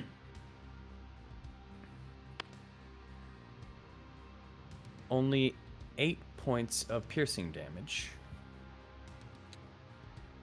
And then an additional... Like 2 million fucking necrotic damage. Don't No, say it's that, not 2 bro. million. It's not 2 million. We know Oh, necrotic hurts. Nope. Wow. Low roll. It's one away from the lowest it could possibly be. Let's go. Let's go. You take 5 points of necrotic damage that lowers your health by 5 exactly. Okay.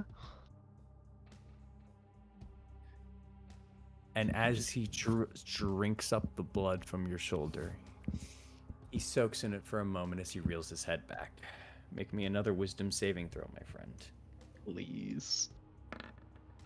God damn it. That's the same roll twice. Same roll. You begin to keep struggling, trying to move your body. Your body's giving up on you as you are trying to pull and stray away from this before he grabs the vial, tosses it up into the air in front of you, and catches it with a fanged smile looking at you. Rolls it and thumbs it a bit in his palm. He's playing. this is now. your fault. This is all your fault. He raises it up into the air, and he stabs it right into your shoulder. You feel the piercing prong into there. I will make the attack roll once again just to give you any sort of chance. Two nat ones. No, You technically, are fun. sorry. Roll one more wisdom saving throw because you get one for being attacked. So roll another Okay. wisdom saving throw. Nat 20! Let's go!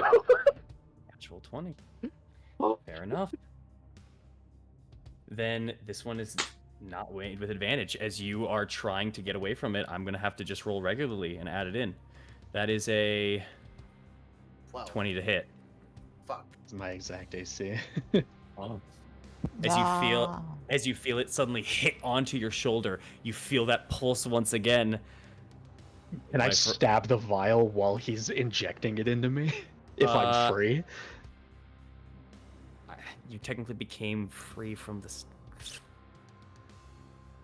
Well, but like, if he's like drawing it, Mhm. can I like take the dagger and like try to slice like through the glass on the vial like while it's in me? I'm just I know saying, what you're saying. I know what you're saying. I was kind of thumbing it around a little bit, playing I around with food. will say, you're gonna roll an initiative check against him. Okay. To see who got that movement first there. Okay. Got it. Okay. Good luck to you. I really want you to win this. 15. 19. Damn it. Fuck. Sorry. It's okay. I still have a chance. You do. I'm still here, baby. As it pierces right into your neck, you finally gain some movement as you feel that pain surge through you. But you feel that same familiar sucking feeling.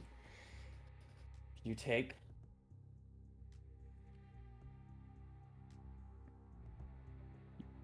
8 points of piercing damage, and I need you to make me a wisdom saving throw.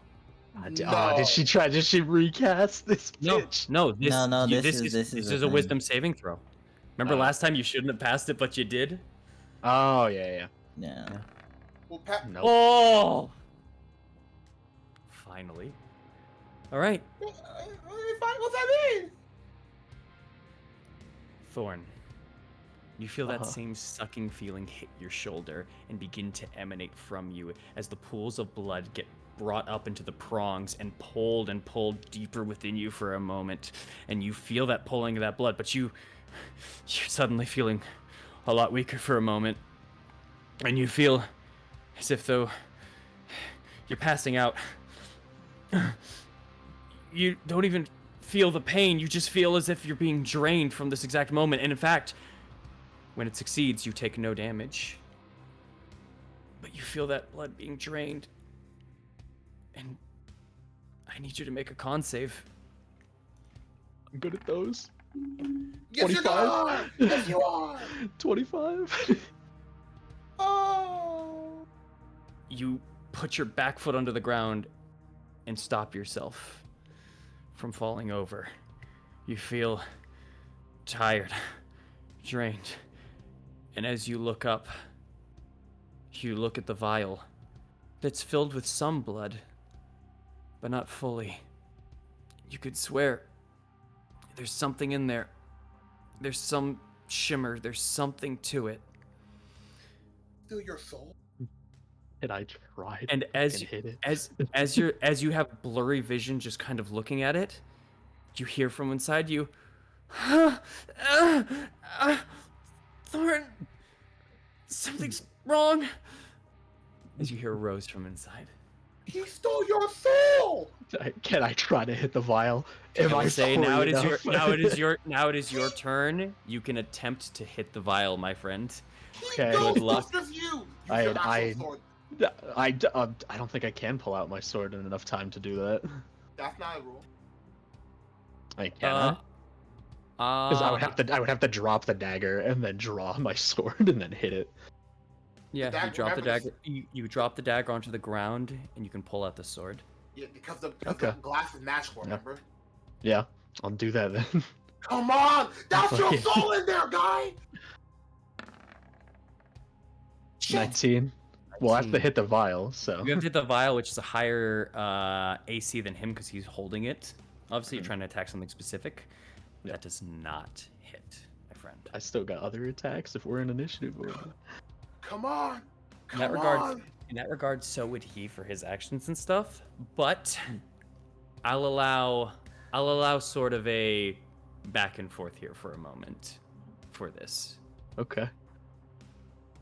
And just because it is your natural fighting ability, but you see him at almost out of nowhere, he pulls out his own blade and pops it up into the air for a moment, not in an attacking stance, but a defensive stance. This bitch. You can keep attacking, but you're wary that he is ready to parry you. Yeah. Bro, you gotta get that nat 20. You're the You best. have. I will allow 2 more attacks before he gets his next ability here, because he would have had more technically, and this is an ability he has. So I'll allow it. It's up to you, Okay. my friend, if you want to try to attack it. I have to. This is Thorn. This is Good what he luck. does. Good luck. Let's go! Oh, 28. he's got it. 28. A lot of 28. The blade. Yeah, the blade. honestly. The 28s have been mattering. The blade glows and glances part of your blade, but you go in, you're able to hit it. You can go ahead and roll your damage. We'll see what you can do for it. Come on. Come on. This is Yeah, if magical, I'm- but it's not. It's just 14 damage. 14. 14. You hit the glass and you begin to start seeing like a slight mark onto it, a cut into it, but it is not shattered as you look at it. As Strahd smiles and says, "Sturdier than the last, isn't it?" He upgraded? Oh yeah, he upgraded. You think he was just gonna let you keep breaking them? You bitch! I mean, You to be have fair, that is the one slide. more. You have one more attack before this. 28. 28. Another 28. Okay, let's see. Let's see. You're gonna have to roll real high. 12. I mean, Goddamn. hold on. That's add that all together. That's like 26 damage. It was. It Probably was not 26 enough, though. damage. It is 26 damage. It is 26 damage, but it is 20. And although yes, it is magical for the purposes of, this is still considered something that would have resistance to normal of those types, magical or not. With that being said, Oh, wait. Once per What? turn. Blade of the Raven. I want Miki to come down. I fucking whistle Oh, and have time, Miki time. come down How and try much- to knock the goddamn vial out of his How hand much with damage? that hit. I'll How much allow damage the I'll you allow looking? the attempt of a knockdown. That's fun. I like that. Yeah. I'll attempt. How Oh. much damage you looking for this to break? It's a D4. You don't know. It's only Shit. one more No, damage. no. Damn. You said you were trying to get Miki to pull it out. Well, yeah, I did. Well, that was just. I didn't know if you needed me to like roll extra. I'll allow it. Strahd Okay. is going. This will be a grapple attempt in this Oh my regard God. here. Yeah. So See if I can hit it and have like in the moment of like Let's at least see. like the slight weakness of it like twitching in his hand from me hitting it. If Miki can like fucking swoop down and just love this. I love this idea because with your last swing, it cracks more, but it's still, unfortunately, it's held. It is held its shape and form. It is not broken, but we will see. Hold on, I'm getting up. If Miki I'm can pulling get out it a and Raven. drop it, I'll be so on, happy. I'm pulling off. Miki in this case would have a -3 to this, but if she can beat this, that's gonna be amazing. I'm gonna roll Strahd's. Let's see what you have to beat. Okay. Yo, can we Come roll on, it in the roll 20? Can we all see it in the roll 20? I can't add the modifier though. I don't want Okay. you to know his modifier. So, but Well, I'll roll dice first. roll. I can roll first. Huh? Okay. I mean, yeah, we can just see like the base dice roll and then. No, well then I have to add it. Whatever. So you know what? Screw it. I don't care. It's fun and fine. Come on, that one. Please, on mama.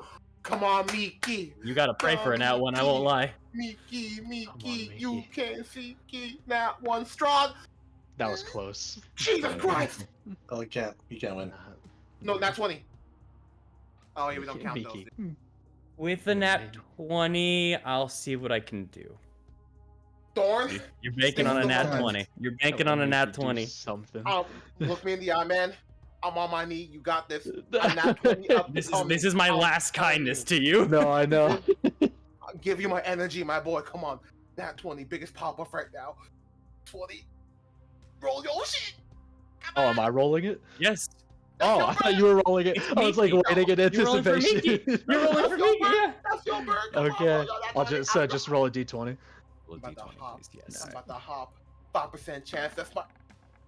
Oh. That's Aw. bullshit. Oh. No.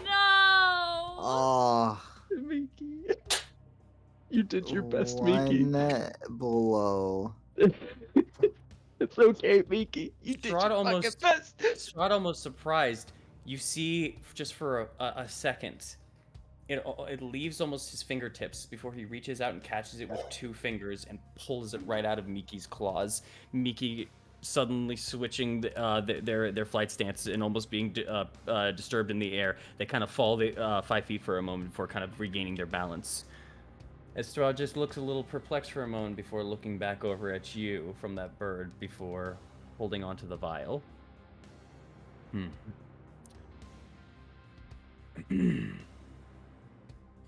And as he holds on to the vial,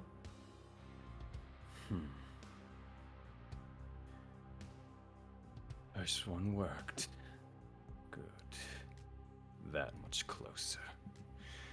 And he grabs onto it and he tosses it behind him over to Ludmila, who catches it and puts it in a bag. You feel very short of breath as this happens, and as you see it get farther away from you. Is it like a Strahd- saddlebag? Or... It's like a satchel, Okay, like a satchel that she's currently like has onto the side. gotcha.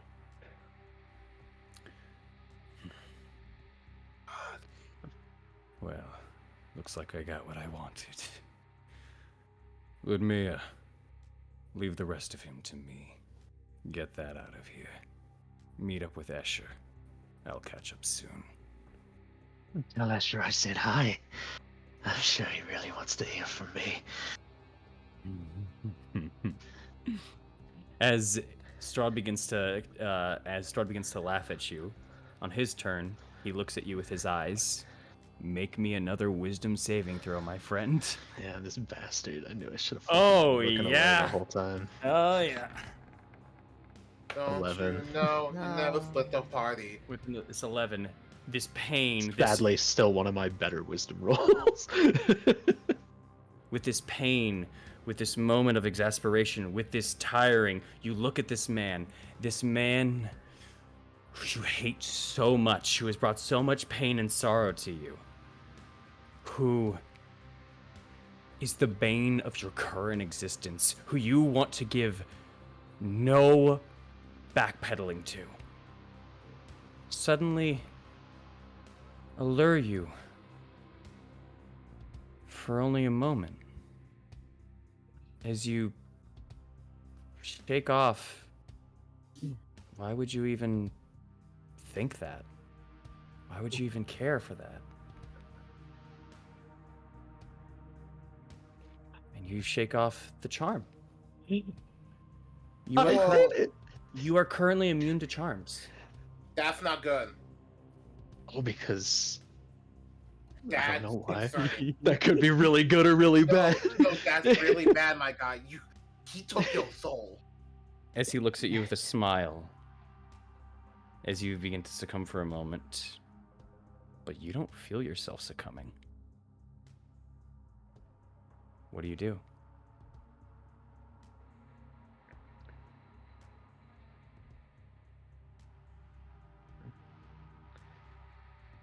I go for his eye again. Which with a bigger sword. Fair enough. this time. Attack. Go for it. Would it be advantage because he thinks he's charmed? That's a good question. I don't think. No, I think he was testing to see if he could be charmed, and because it didn't work, he's like, "Yes, it's working." I think he knows. I could be wrong. I'll give you advantage. Never mind. You're Here right. you go. Let's roll again, baby. Never I'm mind. still an 18, baby. We take those. We take those. With sudden speed, his face does change, but he blocks your blade as it comes up. That's okay. Oh. Oh.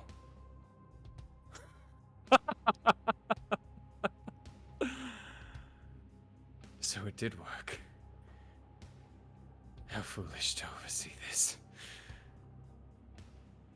I should have known. What?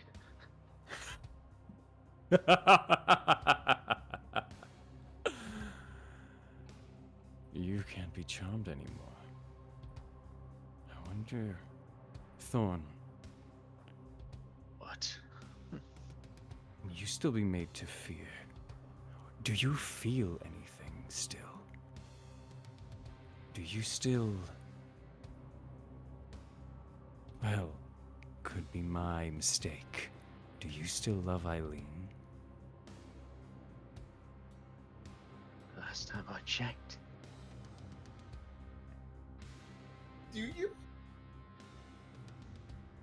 You still Thorn- feel a Thorn would. connection to her. You're very confused on what he means by that, or maybe he's just trying to fuck with you.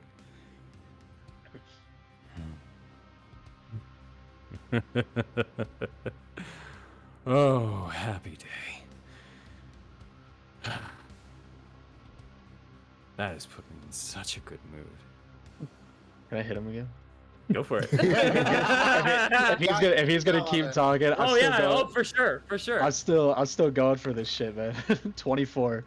24 would hit if he doesn't bring up. Well, actually, wait.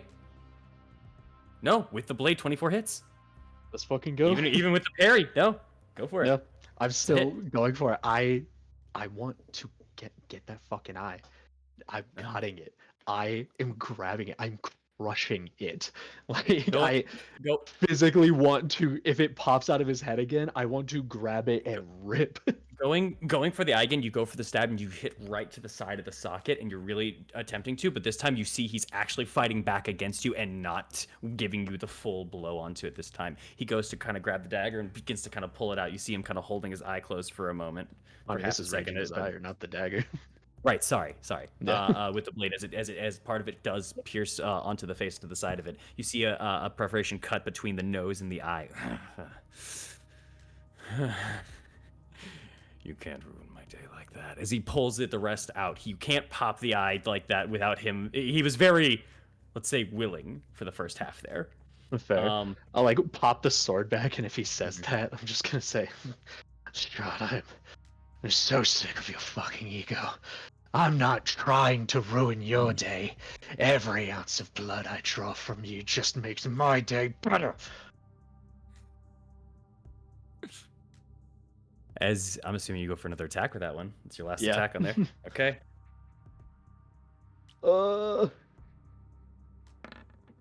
Big rolls, 19. 19. 19 with the parry. He glances it off his own blade.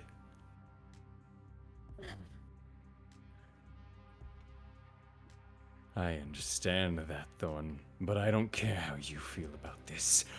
I only care about what I have gained today. Yeah. I am Newsflash. satisfied with everything except for one. I believe you'll understand it as the phrase, an eye for an eye. No. Oh, I love His you. turn to attack you. We're going to attack you for a 26 to hit. If it starts with a 2, it hits. Like. Okay, fair enough. Yeah, I don't have anybody to bait and switch off of right now. So it starts with a 2. Yeah, you hit me. He's one-handing with his blade. You initially just take... Oh, very low. You initially just take 11 points of slashing damage, followed by a sudden jolt as your wound is suddenly cauterized by an additional 9 points of lightning damage.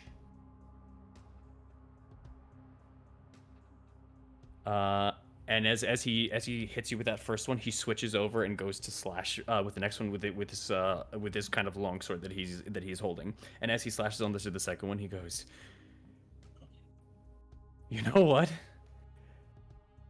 I think that is much, much more worth it to me than this." As he just still looks over at your eye, at the eye directly at your face, he's focusing now right onto your right eye, not your injured one on your left, but your right eye itself. As he takes another swing, natural 20. Oh. Oh, you're done. It's like a little date, you know? Kind of No. take each other's eyes out. This is Bro, foreplay. please. Did you? You take 15 points of slashing damage. Y'all are way As past foreplay. 10, 12, 18, 26, Oh my god. and 34 points I'm of lightning unconscious. damage hit your body as he holds you closer, burning with you as he plunges that blade into you as he takes some of that lightning damage himself. Oh, God. You don't know how fun this is gonna be for me. As he lets go of your body and lets you flump onto the floor. You're not unconscious, but you're dazed and immobile and unable to move. You can barely tell what's going on. You hear blurs and slight sounds from Did he Strahd non-lethal me? Manzarovich. Oh, yeah. Oh, okay. Well, thank God. Oh, I'm yeah. not bleeding out then. Technically, Mr. Uh-huh. DM. Yes? If you non-lethal nat 20, it's not a nat 20. That's a homebrew. Hey, don't fuck me like this, man. That's a homebrew No, roll. no, that's good for you. You take less damage, stupid. But I'm unconscious. I'm fine. Either way. As he takes you down and lets you kind of fall and slump, there's two things that happen. One, you hear onto the side of you, "Thorn, no, please. Thorn, get up. Thorn." As you look to the side and you see barely emanating from the side Rose. As Strahd looks over to the side, and you see a look of comprehension on his face, a form of familiarity. And then looking over to you.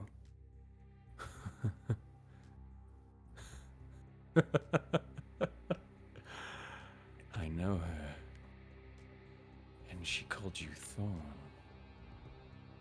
Obviously. I always thought you were the Thorn that I knew, the one that followed me into my mists that invaded my land. But I never put it together. The Durst's idiot son. The young Thornbolt, is it? A lowly worm coming out of the dirt to sacrifice his soul to me. That is fitting. You'll serve me as your family did. Writhe. As he steps forward to you and steps onto your gut. You are powerless and empty to withstand any of it. As he brings his hand, he grabs onto your ear. You feel the claws digging into the back of your head as he takes his thumb and he starts shoving it into your eye socket. I will say, roll me a Constitution saving throw, please, buddy. You got it. Do you got any Indomitable left? Nope. 21. That's a 21. You feel that pain as the thumb is sticking deeper into your eye, and your consciousness is fading as you just keep hearing, "No, Thorn, no!" And the mixture of that and the laughter of as he just keeps digging that thumb deeper into your skull. Roll me one more Constitution saving throw, my friend.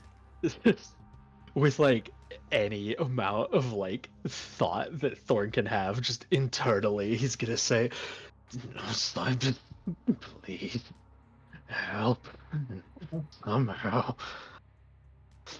No, roll my con save. 19. You feel a burning sensation go up into your head for a moment. This is all I can do.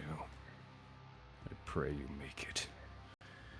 As you feel that pain searching further into your eye as you start fading away, and all you hear is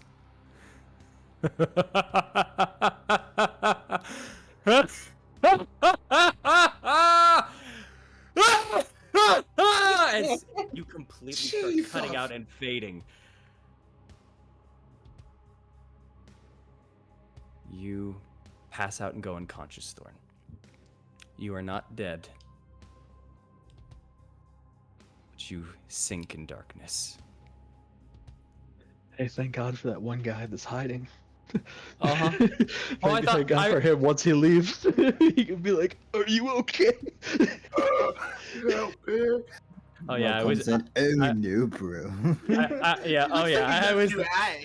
I wisdom saved to see if he was brave enough to come out. He wasn't. I'm With that glad being he wasn't. with that being said, though, we're gonna take our break right there.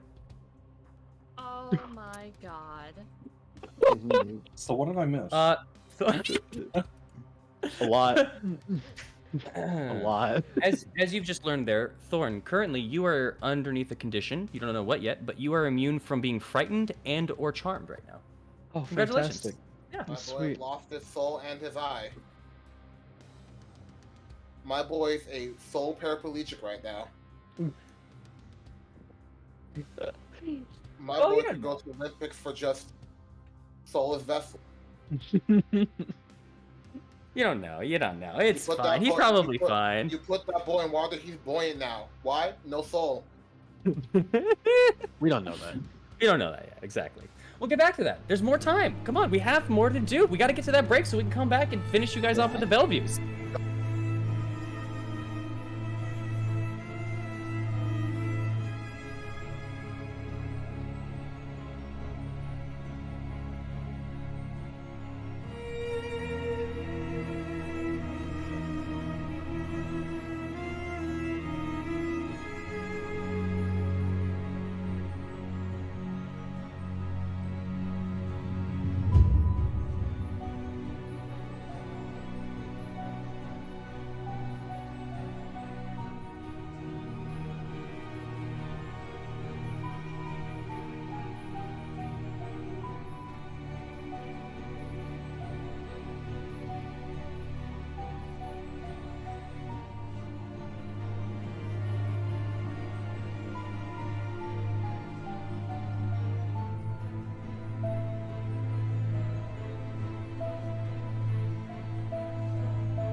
Alright, we are off break on my end. All right, perfect. Are we on? We're off on both. Welcome back, everybody. I hope you guys are doing having a wonderful time here, enjoying yourselves and watching this with your oculars and such, or just listening to it, either or. But you know, I just feel like I had to mention oculars just for a moment here. I don't know why, it just came to me. Huh? Well, What are you talking about? I'm oh, asleep. you don't know. All right. With that being said, if you don't know what happened, here's just a slight recap before we get right back into it. With the abbot now down, the group that fought the abbot gathered together and made a plan to figure out what to do with the Bellevues, as Morrow and Aknev take to the skies using a owl form of Morrow to get to the Bellevues and hopefully stop them before they descend upon the town themselves. With the rest of the crew, Amaris got the essence of the abbot and soaked it on into her to connect to a divine power. Along with that, finding the very bloodied body of Ismark and getting him to safety, hopefully, in the near future here. While the rest of the crew, Dimitri, Anna, Sophella, and Esmeralda, just try to do what they can to save this town. In the meantime, Eileen and Thorn had been traversing the wall and trying to get to Ismark, but were stopped as they see Strahd coming overhead. Thorn, telling Eileen to leave, has a conversation with Strahd. Eileen flies away and checks and sees that most of the town is at least safe somewhat, while Thorn confronts, speaks with, and even berates Strahd, and denies a deal for his blood, as he called it, for the town. In doing so, Thorn's blood, quote unquote, was taken by force. He is knocked out, and his eye, well, we'll find out when or if he wakes up. with that being said, Eileen, Yep. you're flying over with that 21 perception check as you were looking over at the walls, and you don't see conflict over, but you do see Amaris and Ismark walking with Dimitri going down this trail as Ismark seems badly injured and bloodied. Oh, But God. additionally, with a 21, your eyes see something else from your vantage point. You see another individual. Ooh. Another individual that just is off to you. You see someone is on top of the abbot right now, sticking something into them. You can't make out who they are or what they are from here because it's too far away. But about 150, 200 feet or so away, you see someone is on top of the abbot messing with something on top of him.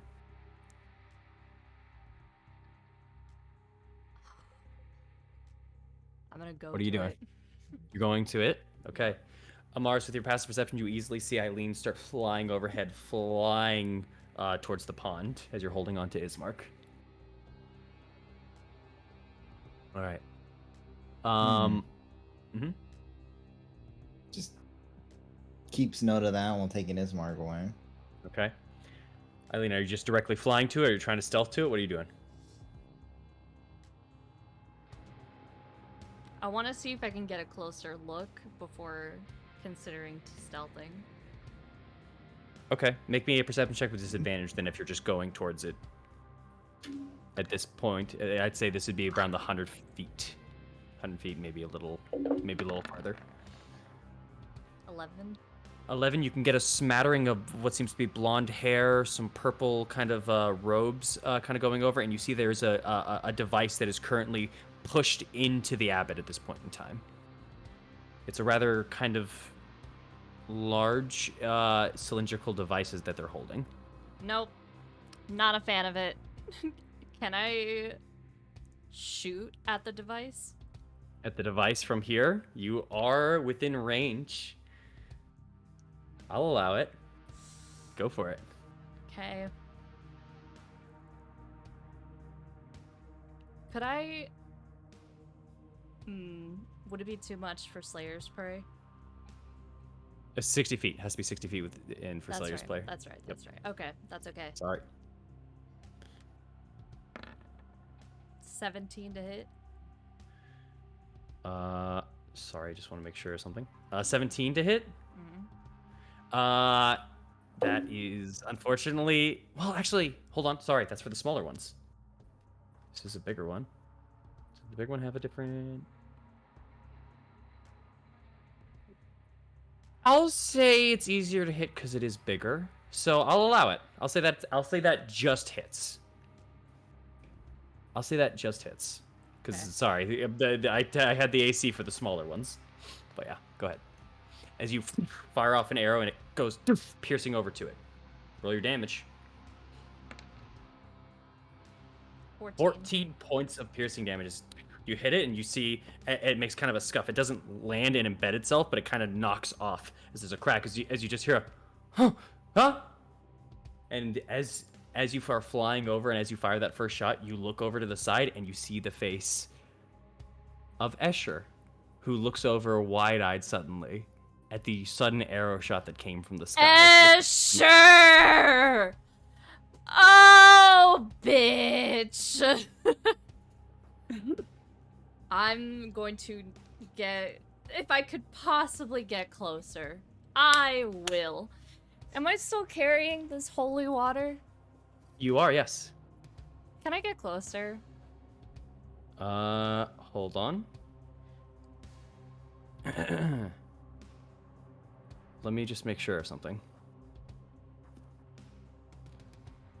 Yo, if we could get rid of Escher today, holy shit. I don't know if I can do it, homie. It's just me. I believe in you. You got full everything right now. You're Not spells. not spells, but you can actually start. You can absolutely start flying over. He is at the wedding. He's on top of the abbot with this device, and as he's just kind of pressing it and holding it in, he sees you as you start coming up, and he he goes and gets in front of the device, and you see him start getting ready for incantations. I'll say roll a what's it called? Initiative check. First of all, if he tries to spell that.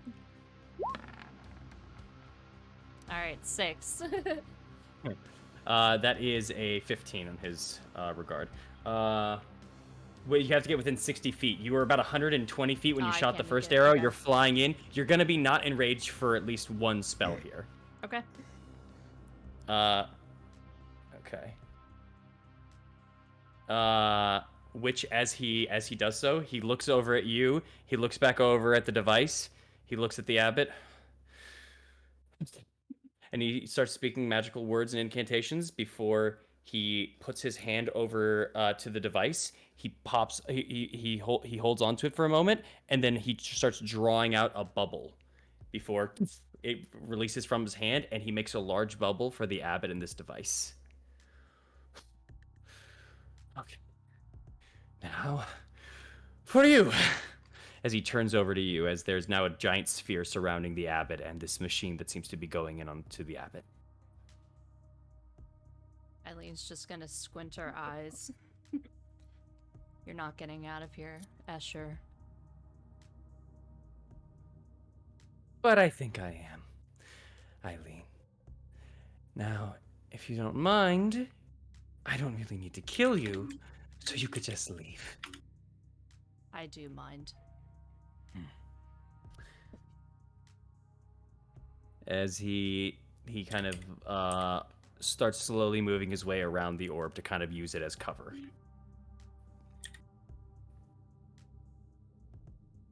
All right. It is your turn. Go for it. All right. At this point in time, you could fly on in and you can be within about 50 feet of him. Yep. But he's behind the orb. I'm gonna close the distance. Oh, you're dashing? No, I'll stay within 50 feet. Okay. But Sit. what I will do, Mm-hmm. because I see him casting shit, Uh-huh. I'm going to cast silence in his area. Oh my god. Okay. Oh my god. Okay. Fair enough. And can I see him? Yeah, the bubble is see-through. You can see that he has created kind of a faint purple bubble that now surrounds the parts of the abbot. You actually look and see, and part of the bubble has actually cut off parts of the abbot that have been out of it. You see one of his arms is cut off. You see part of both his feet have been cut off, but he's inside the bubble that still kind of pertains and rests in there. Okay. As now he's just holding on to the side of it. You could see him through it as he just is still kind of keeping an eye on you. As the bubble kind of pops around, he just kind of looks around now at his sudden new surroundings. And then I see him, so I will cast Slayer's Prey on him. Okay. Yeah, through the bubble, I'll allow it. Okay. Yeah. And the silence is in a 20-foot radius centered on him, the bubble, or where? On him. Okay. All right. Okay. That changes some of his plans then. Because But now. it- Oh my god. Yeah. Okay. Okay. Is that it for your turn? That is all I can do. Okay. I have to now look through what spells he can cast without the silence. Or with the silence in play. Okay. No. Uh-uh. You need to step out, homeboy. Get out of the bubble.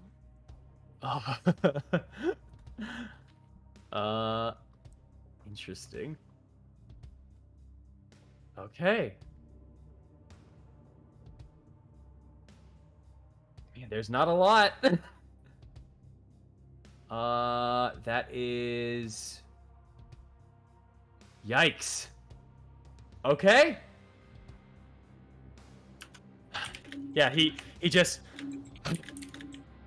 and he after sighing, he grabs onto the bubble for a moment, thinks for a second, shakes his head, and he's going to run from the bubble and just on all fours just be running towards the tree line. I'll follow him. Yeah, with that my was eyes. all right. Fair enough. All right. He's gonna run to the tree lines. You can easily catch him and see him. He's not hiding. He had to use his whole action to sprint into it, but he runs into the trees over here onto the left. So you can still kind of see him through. He hasn't escaped your sight or your range, but he's kind of in like I'd say half quarter or half cover, not 3/4 full, in this point in time. Okay. My turn. Yes. I'm gonna try to close the distance again to see if I can fully see him. Okay. Flying on over, he used a lot of his speed, so he moved about 80 feet from his original position. You were 50 feet back, so you're about 30 feet away from this point in time when you fly on over. You're following him easy. He's still about half cover. Once again, this is a dense kind of area here, and there's a bunch of trees around. And he's just kind of booking it. Can I see him? Yes. All right, I'm gonna shoot enough. twice. Okay. Easy enough. Fire it off. 25 to hit. That hits. I'm gonna re-roll that 2. So it's 5 plus 4, 9 plus 12, 21 piercing damage on the first hit. Oof. And full magical, so he takes full. Beautiful. Second hit, It's beautiful. Crit. 28 to hit. Still just as good. 28. Nice. That hits. Sorry, doing damage calculations. 13 piercing 13. damage on the second. So, total of 34 damage onto this man full. Oof. God. That hurts a lot. As he keeps on running through, and he's just kind of crawling to the floor. You fire off 2 arrows. One hits the back of the shoulder, causes him to limp forward. The other hits the leg.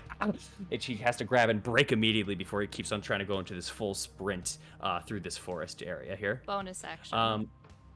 Hold on. I need to do something. Okay.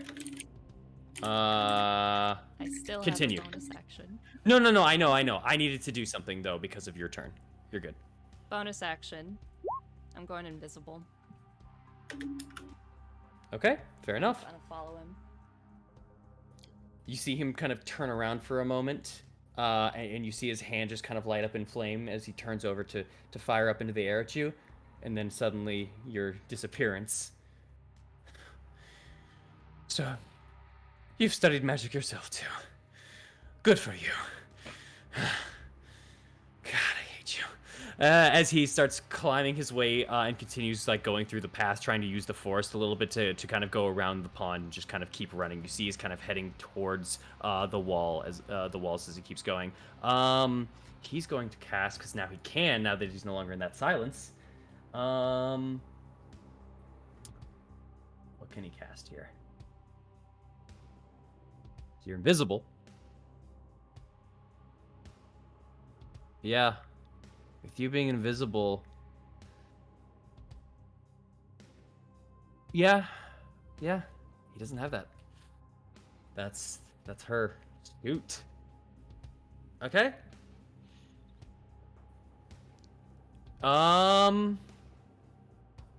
He's gonna take the dodge action as he's running. That's what he's gonna do. He's an animal being chased. As he keeps on going and running. You're goddamn right he is. Uh-huh. I lean like I'm a dog chasing cars. I'm a dog chasing cars. All right. Stay the hell away from me. That is his turn. He's still running and he's just keeping his dodge action up. So you're gonna have flat attacks on him because you are invisible. Well, actually, your invisibility ends at the beginning of your turn, so no advantage. That's right. So disadvantage.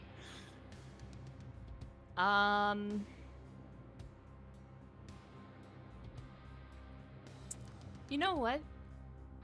flat attacks when I'm invisible? Yes. Okay. Bonus action, Nature's Veil again. Oh. I can do it 4 times. I forgot. You don't have to wait till the end of your turn for it, and it doesn't break when you fire. Yeah. Oh, that sucks. Go ahead. Go ahead. I'm closing the distance again. Okay, that's fair. Yeah, he ran 40 feet. You were 30. Your fly is 50, right? Yep. So you're 20 feet away from him at this point. As he's still running through the forest, as he leaps on and jumps off a branch, breaking some of the bark with the intensity of his jump and speed of his. Although he's meager, he's still a vampire, and there comes strength with that as he just keeps running and rushing out. I'll move it here. Okay. All right. Do I see him? At this point in time, yes. All right. I'm gonna shoot twice. Okay. Yeah. 15 to hit. 15 does in fact not hit. All right. Second hit. Okay. Yeah. 26. 26 does hit. Yep, 26 hits. Gets you at like a 21 or something. I'm gonna re-roll the 8. Yeah. On that. The 1. Yep. Mm-hmm. So instead of wow. So that turns into a 13 set 20 damage on that hit as it pierces onto his back. You see the original arrow start like finally coming out of his back as it seems to almost be healing from the original wound that it struck out, but finally that arrow just sinks out of his shoulder blade as you fire another one to replace it. He's just kind of heavy breathing as the other arrow launches and flies and hits like right onto a tree branch. He's still kind of running at this point in time in this moment, but is that it for your turn? That is all I can do. You are still invisible. Oh God! All right, what does he have? What does he have?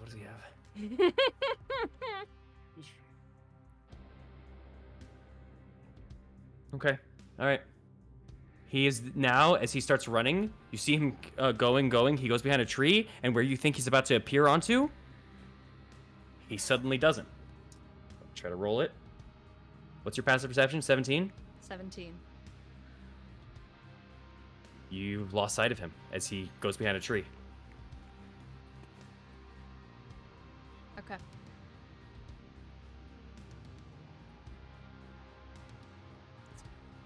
Shit. Oof. Oh, wait. Also, I have to roll this. Hold on. Okay, yes. Nothing has changed. Keep going.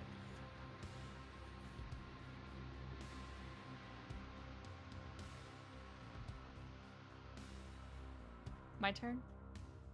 It is your turn, yes. You've just lost sight of him as he went behind a tree. Fuck, it's gonna take an action to find him.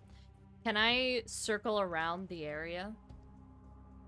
To see if I can maybe try to find him? Just try to look for him? Absolutely. Make me a perception check.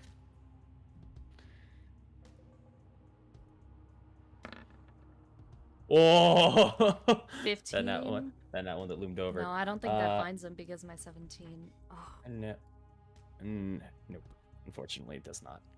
As you start looking around and start trying to find him, you can definitely hear that there was rustling. You know that he's in this area still, or at least has moved somewhere to this area, but you don't know where he is exactly. Okay. I'm going to... Could I, as an action, then... try to search for him? Passive 8. Is your passive 18? Eileen? Is it? I'm still seeing as 17. Luckstone. Oh yeah, because of the Luckstone. Luckstone. Does What's that your... increase it to... Does that change? It affects ability. I need to see. If it's abilities, I guess technically because it gets abilities, I think it would upgrade. Yeah, I think that doesn't make sense. Check if it is or it isn't. What's your wisdom? My wisdom is 16. So 3. And then your proficiency is 4? Proficiency is 4. So so 18 would be with your Luckstone. Let me check. It says You gain +1 bonus to ability checks and saving throws. It also says ability checks, bonus saving throws, bonus initiative, and a buff. This is on like the official Wizards of the Coast shit for it. Okay. Okay, so yeah. Then your passive is 18. Still, unfortunately, beat you by 1, but yeah. That's even closer now. Okay. Could I try to Yeah. search for him as an action then? That was your action earlier for that search for the 14 for that. You would circling the area. Now, you still have a bonus action.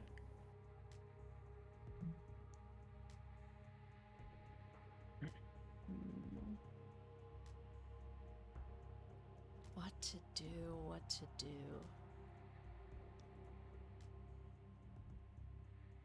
I'm sorry if this is taking a minute. I'm just thinking. You've got a second. I took a second to think my plan. But My I will magic put... user's nemesis didn't go off, did it? Because I was too far away. Does right? it just get to... For what? For magic user's nemesis, I tried to use that against him, but I was too far Is it... away, right? Do you have to see the target, or can you just do it if they do it within your range? It's within 60 feet, and the last When you time... see a creature casting a spell or teleporting, you have to visibly see them. But I didn't use it, right? No, you didn't use it. No, you still have it. But I can't see him. Okay. You can't currently see him. If he was to cast a spell right now, not much you can do at the moment.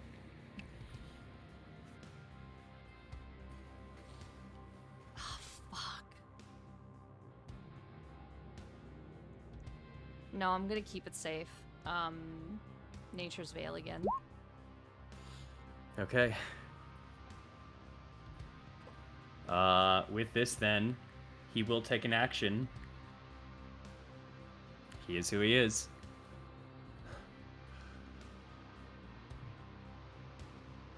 What's the matter, Eileen?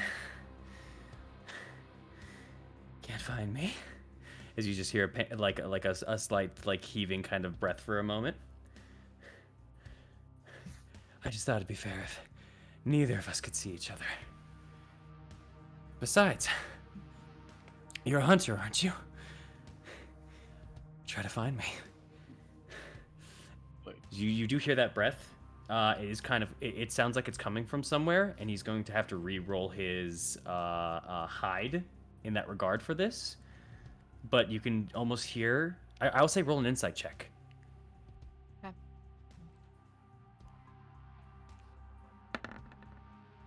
12. Okay. You can tell he's mocking you, but that's about it. All right.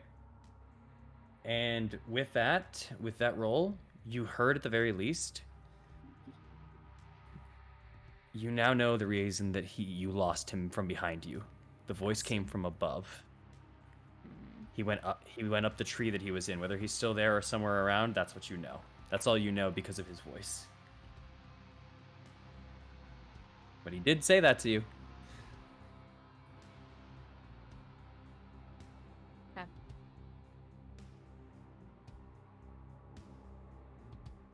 Is that all he's doing? That's all he did. Yeah, that is the end of his turn.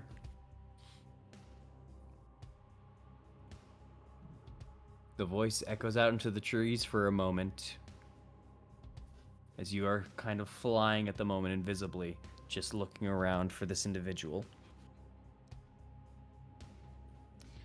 Do What I are you know doing? which tree he's on? No, you just know that he's in the trees. He has rolled a new stealth check.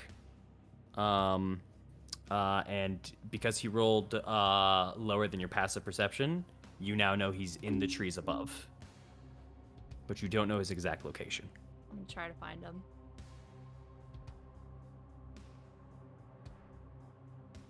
So, perception? Mm-hmm. Okay. 26. Okay. With a 26, you see him currently. There's a small tree that has some undeveloped leaves or dried up and dead leaves that he's currently kind of hiding and holding underneath. He's grabbing on and he's just kind of looking around, unseeing you as you are invisible, but he's just kind of looking at the branches and looking around at the moment, just waiting and watching to see where you may pop out of. He seems to be waiting almost. To be fair, since it is the start of my turn, he does see me. That is fair. Then never mind. Then as he just looks on through, as he spots you looking at him, there's just kind of a smile that kind of creeps up on his face. It pained me to say that. I'm not gonna lie. You're good.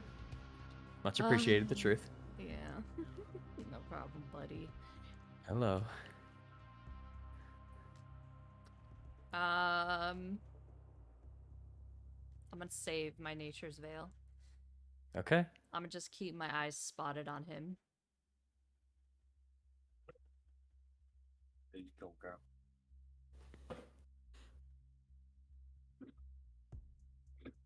That's my turn. Okay. And look at you. You found me. Those arrows. Didn't appreciate them much. Don't appreciate being chased much either. But too little, too late. Fun game of cat and mouse, though. As you see him begin to start casting and start maneuvering, you see him just kind of reach up his hand into the air, and he draws kind of a square shape above him. As you see an interdimensional space pops up above him. He goes, "See you later, Eileen." As Magic User's Nemesis goes in through, which he doesn't know that you had.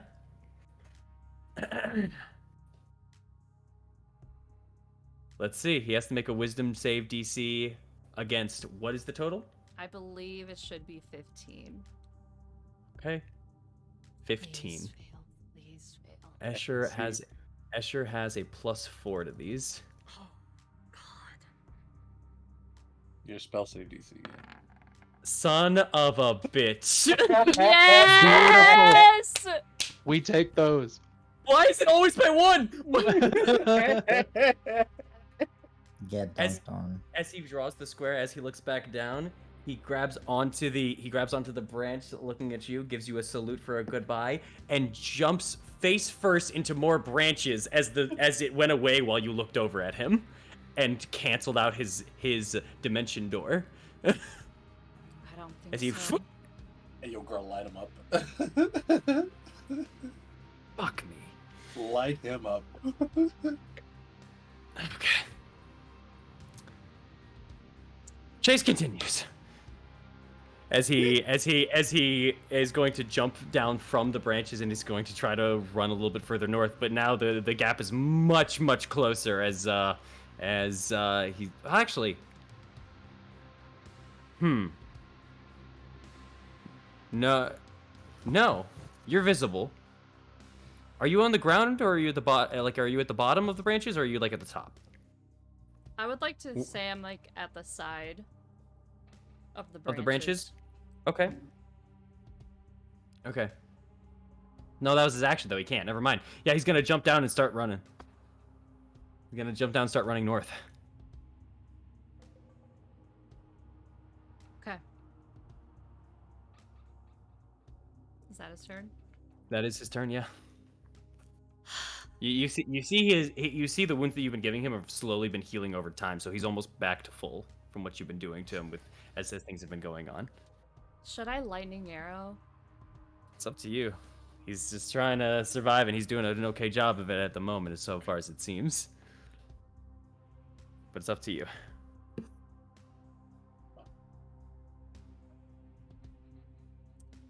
Oh God, I don't know. Do you guys think I should lightning arrow? I think it could be either good or bad, because it's like that'll do some damage, but he is like regenerating right now, so that's your real disadvantage against him at the moment. Is you have nobody else following up on him to like try to keep that healing in check. Yeah. So if you want to, it could be good, but it might not do as much. He's not at full. You have done nearly like 70 damage to him, but each turn he's been healing and healing and healing, and now he's had 4 turns of healing. Okay. From that no, original 70. I'm just He's not gonna at shoot full, but he's normally getting then. closer. Getting I'm gonna closer. shoot him. Okay. Go for it. 18 to hit. 18 would hit, but he's popping up a shield. Bastard. Got Yep. him again. Get him again. No. And 15 does not hit either. So as you go through, he pops up the shield, and the arrows break upon to the shield as he just keeps trying to run further north. And you see he's getting closer and closer to being cornered onto the wall. Okay. Oh boy. Is that the end of your turn? Nature's Veil one last time. And then I didn't move, so I'm gonna move to kind of like the left side of him on the wall. Okay. All right. As he goes and he starts running towards the wall, he finally reaches at the wall itself, and he just kind of holds onto it for a moment, looks back. Hello, invisible again.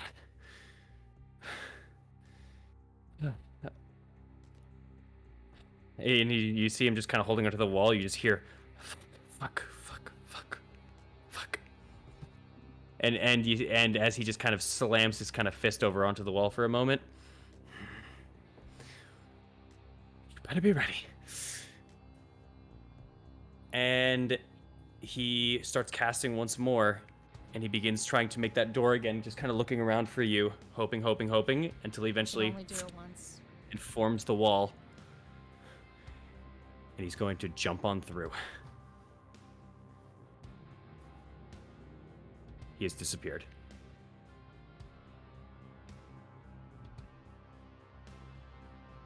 Dimension But I will door? say at the end of his turn, the dimension door can teleport you up to 600 feet. I think it is 600 or 400 feet. 500. 500. Thank you. 500 feet away from his current position.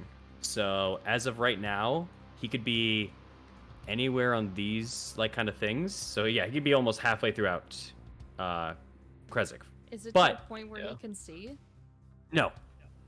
He just has to know that it is within 500 feet, and he can even just kind of guesstimate and say 500 feet that way. If he teleports into something, there's problems and such. But if he kind of knows the location, he can just pop into it.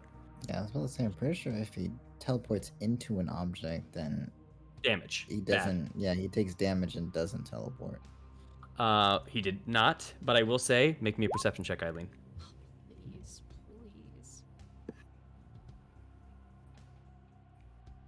Is it only 300 feet? No, Charles, that's an so- example. Oh, okay. Okay, sorry. Thank you. I saw 300 there. I was like, what? Well, it's still fine, but it doesn't matter. Okay. Eileen, Mm-hmm. as you saw that teleportation and you go, shoot, where did he go? If you went to your recent surroundings, you hear in the distance, it's not hard to tell with that, you hear the shout out, Lamille, where the fuck are you? And the addition of horse hooves hitting what sounds like the ground, but you've heard these exact same horse hooves in the air before. You know Goddamn that he is. flying horses. You know that he is teleported, and the voice came from around this direction. You think he went back? You think he went back to where the abbot was? Yep. Possibly where that sphere was? He doinked his shit and fucking dipping. Yeah. His plan was to get you away. Is it my turn? It is your turn, yes. I'm gonna go back to where the Abbott's body is. Okay. You can easily fly up and dash your way over, and you're within about 100 feet of him at this point in time with the distance. Well, 640. You actually you're flying 100, so you'd be only about 40 What? feet away. Huh? Am I dashing? Are you dashing? No. Oh, never mind. You fly 50 feet across the pond and kind of going through into kind of the celebratory area. And as you're flying over, you're maybe about 100 or so feet away from the actual wedding arrangement itself. Probably more like 90 feet, actually. 90 to 80.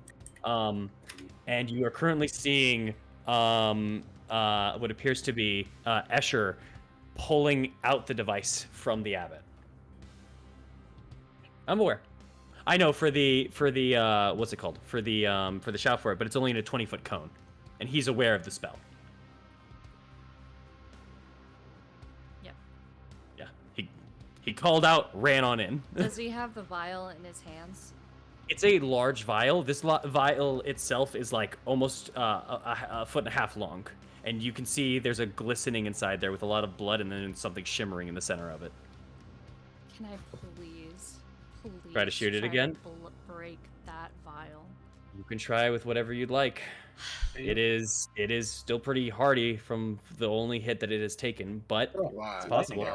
You want a lightning arrow? That might be worth it. You also still got that holy water if you want to try to make him drop it. I don't know if you can throw it that far though.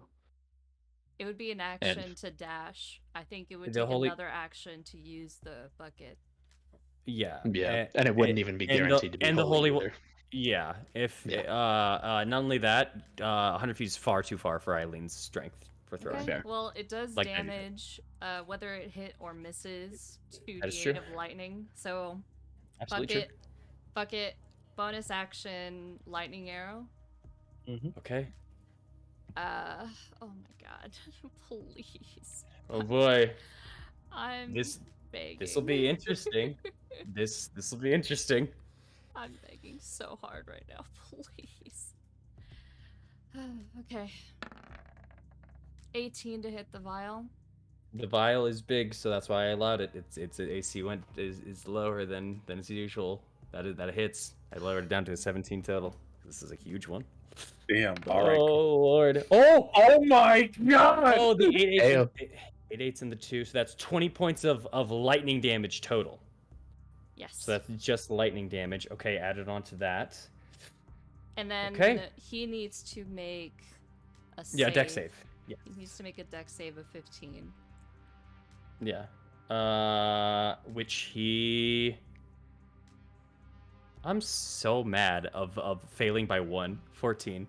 And then he takes that amount of lightning damage as well. He takes 10 points of lightning damage as he's trying to pull it out. You see his hands get kind of shocked. You see him scream out for a second if it wasn't for the fact that the silence is stopped. Oh, wait, silence is gone. Concentration, lightning arrow. Yes, you're right. Yeah. Silence is gone. So yeah, as you fire off the lightning arrow, there's a moment of silence. You see him scream before you hear like the... Oh, Slayer's Play is still on him. On him, not the vial. So deal an additional 2d6. okay. You were too far away to switch it over to the vial, and you used a bonus action for lightning arrow, so there's no way you could have done both. All right, girl. That's 20 damage. Oh, another 11. Shoot that vial. That was worth it. All right. All right, last hit, guys. Wish me luck. Good luck. Oh, you have Got another it. hit. Oh shit. Okay. Yeah, Let's see. it's shattered. Because that 20 is that. Oh, 16 Whoa. to hit the vial. As he goes for the vial, you see as very unfortunately Escher grabs the arrow out of the air before it hits the vial itself. As he God breathes out damn heavily. it. Oof. Oh. As I you see, there is electricity. There are now cracks forming on the vial to itself. You do hear the horse just like as it hits.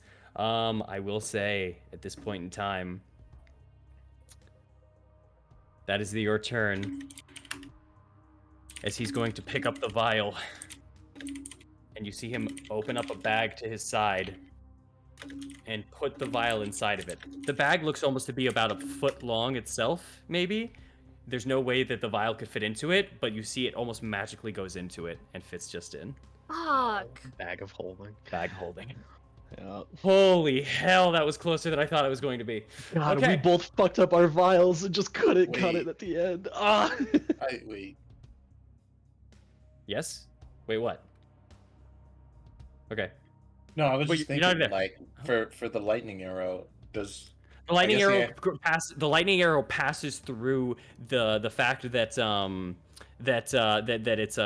it's immune, or not immune. It's resistant to forms of physical damage. no, that's not what I mean. I was thinking about the AOE. Does it That- hit other targets? The target was the thing. Anything else that gets hit by the AOE that's nearby it is what takes the AOE damage. The target does not take the AOE damage. Okay. As far as I'm, please, roll I Prog it. can Make sure. ping Double the check. spell. Yeah, please. Yeah, I thought maybe it would have taken Yeah, the 2d8. That would be kind of important. Each creature. Ah. Damn. Damn. Each creature within 10 feet of the target must make a dex save. Yeah. Which is the target, not the target itself. Yeah. Yeah. Damn. Oh. Sorry. That would have. Yeah. Damn. Okay. Okay. Sorry. Rules is written. With that, Escher kind of puts it in, and you see in the distance the horse and the woman on the horse are riding in. They still have a round before they can make it, and Escher starts like putting his hand up and running like towards them as they are kind of trotting on over. She looks over and does see, kind of look over and glare at you, this person that has apparently been called Ludmila, as she's just flying on down. So she has you in her sights as well. She's clocked you as you are now about 80 or so feet away from Escher in the situation going down. You do have another turn because he took that time to kind of put it on in. And he now just kind of grabs the bag and holds it, and is just holding it for dear life as he's just trying to run towards her. Is that his turn? That is his turn. I'm gonna make my way over. Yeah, he's just going to try to protect the bag. That was his action. Do I see the bag? He is holding the bag and like full on like kid with a teddy bear holding it tight on a rainstorm, like just trying to hold it like right in front of him. So I can't He's see facing it. away from you. It would be a real hard shot, or you'd have to pierce through him to try to hit it in some way. Oh, If you could figure out a way. I need to look at something. I don't. You can map this out, girl. You got it. You have any holy water on you? No. She has maybe holy water, and it's the jug. It's a roll every time to see if it's actually holy or not. Curve the arrow. That'd be sick. Hey, girl. Oh, what if you shoot the bag? That bitch. That's literally what she's trying to figure out. I appreciate the help, but he's holding it. I can't see it. Thank you, AOL. All right. Could I? You good. Fuck. Could I try with all my fucking might? No, I don't. To try to make him trip, and You're trying not to do damage, but make him fall on his ass. fall on his ass, and then shoot the bag. Hopefully. Oh, like he falls and then fumbles the bag and then that. Yes. That'll be a long shot, but I'll allow it. This won't do damage if it goes in, but you're just trying to go for the ankle essentially to try to trip him up. I'll allow it. Achilles heel. Achilles heel straight up. Yeah, I mean whoever you are, I don't care who you are. You get hit in the tendon, you're going down. You're going down. You're going down. You're gonna go down. Oh my Escher's god. Can I do that? Yes, I'll allow it. You try to make the shot. The DC is, or not the DC. His AC, since you're aiming for a very specific part of his body, will be harder to hit. And he still can shield. So I'll give you it right now. Let's see. If he shields and his AC normally is that, let's make it +4.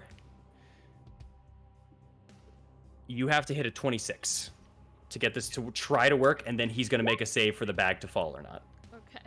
Okay. Come on. Oh! Fuck! Can I try again? Please. You do have another turn. You do have another hit. Yeah. I cannot believe how many so close. Oh, that's just mean. That's just actually mean. It's been going back and forth with us all night. Girl. Actually Dude. rude. People are gonna think we've been hacking. It's been happening so much tonight, especially. But it's oh my god, That's wild. dude. By what? As the shots just both arrows go through, and as they fire, Escher looks back and attempts to just dodge both of them, ducking and weaving just to hold onto this bag and keep it safe in any capacity. As none of the arrows land their shot. They almost do, but he last moment shields and stops one of the arrows from hitting his ankle. Oh man. Okay. With that being the case, though, he keeps on running, and is that the end of your turn? Anything to do with your bonus action or no? Nope. Okay. Is there anything with that? Not advantage. It does just Just extra damage. Okay. Yeah. Fuck. If she hits, it's extra damage. It's not to hit though. I apologize. As the horse comes down, since he is still standing, he reaches out his hand, jumps up, and pulls on to get onto the horse. As the horse just neighs onto the distance and keeps going forward towards the northern wall here, as you're side by side as it passes through. The horse's speed is a lot faster, and it starts galloping across the air, and the woman and Escher both kind of look at you as they're passing by, and they're just kind of gazing at you, but they don't seem to engage. They just are aware at the moment that you're there. I will say, as you look over at the woman is just like, don't even try it, as she's going over to the side. It's up to you. You have another action. Otherwise, this horse is going to be moving on out of here.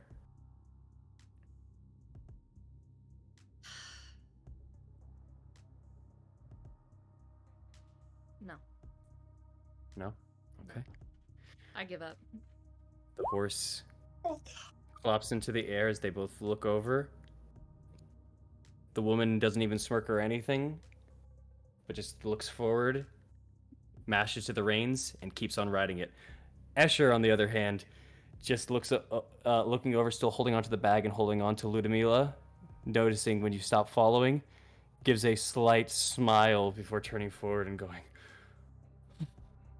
and then continuing onwards as he rides onto the horse further north towards the Bartok Mountains.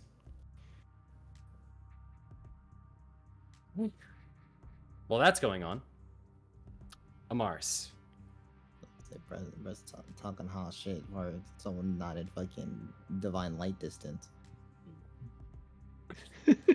Oh, Amaris, I'm sweating, y'all. You are taking Ismark, and with the help of Dimitri, you can easily start guiding him on over to the safe house and get him on in there. Are your plans to stay with him and keep him safe and the others, or are you trying to do something or see what you can do out here? Well, people are in the safe house, right? As you get in there are a couple of people. There's a bit of chatter. There are a couple of kids that are starting to cry as things are kind of going on outside. As a lot of adults haven't kept their composure fully, as they're kind of getting on in here. I'm just gonna look at Dimitri and say, "Where do you need me?" If the attack is continuing on the walls, if you can think of somewhere better, then wherever that may be. Otherwise, your friend Thorn had a plan. He pauses for a second. I don't think it matters now. He wanted me to not tell anyone, but he was over on the eastern gate. The one next to the abbey. If you go up over to the north in the entrance, you can go up a ladder and find him there, if he's still there. Maybe he might have some more information on this. And so any other places that they might potentially attack? I know they attacked the wall, the portion of the wall behind the pond. Is there any other openings, some place that someone can easily climb up? Those are the only worrisome places. The only entrance is the front, the abbey, and anything that they can climb over. I'm hoping to God Thorn's plans worked. Yeah, I'll go check on him then. And hopefully he's all right. Okay. With that, you can easily start making your way over and going on through. You see a horse kind of galloping up ahead of you, going from the middle of town, going downwards. After you had this conversation and got Ismark to a safe place. As I will also say, as you just hear from behind you, kick some ass for me, okay? Will do. Go get him. As he just kind of slumps over to a corner before you head on out and start making your way over to the northern gate or to the southern gate where you believe Thorn to be. You see that horse flying over. Is there anything that you do or no? How close is the horse? In the air, it's probably maybe about 150 feet away from you or so. I will say, let's see. Safe house Not is close here. enough. I know, because it flew up here. It flew up and over to get over because, yeah, it had to meet with Escher because that was the whole point. Fun fact, I also said that on Thorn's run. Said meet up back up with Escher. No one caught that. I was happy. I know, I heard that. Oh, fair, It's fair, just fair. I couldn't do anything yeah. about it. Yeah, they'd be about 150 feet away from you as they were flying up there. Just about 150. Son of a bitch! I don't got spells despite him. Sorry. Unfortunate. Do you have Yeah. I'm just gonna kind of keep an eye on where it's going as I'm making my way over towards the southern wall. It's going north to the pond where you remember Eileen went over to, but it's going at such a fast speed. Ah, fuck. It's your choice.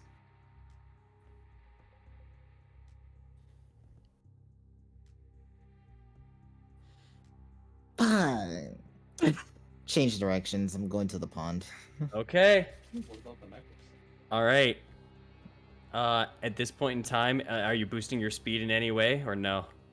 Or are you just dashing? Let me see if I even have anything that could boost my speed.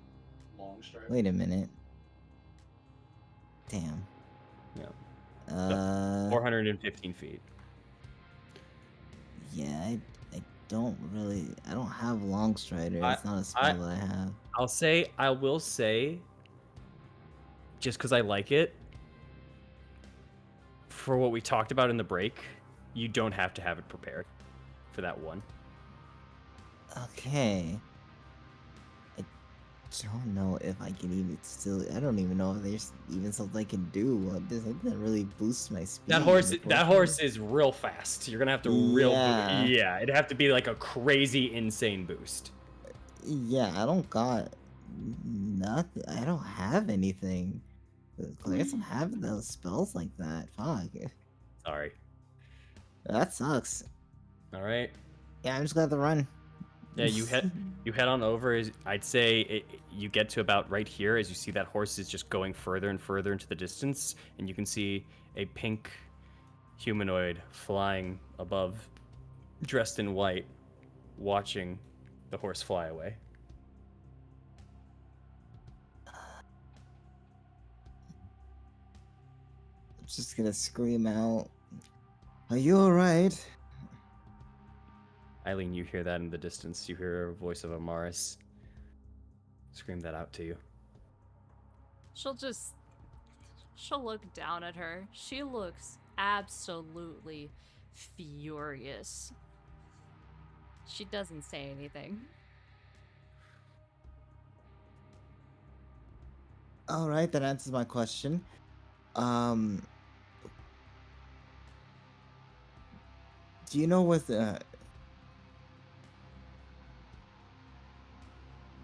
we have to head to where Thorn's at.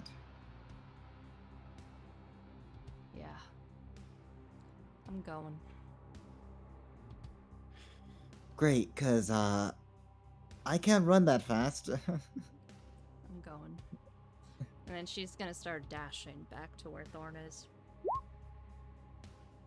I'm gonna do the same, just slower, because man, 30 feet of speed does not compete with 50.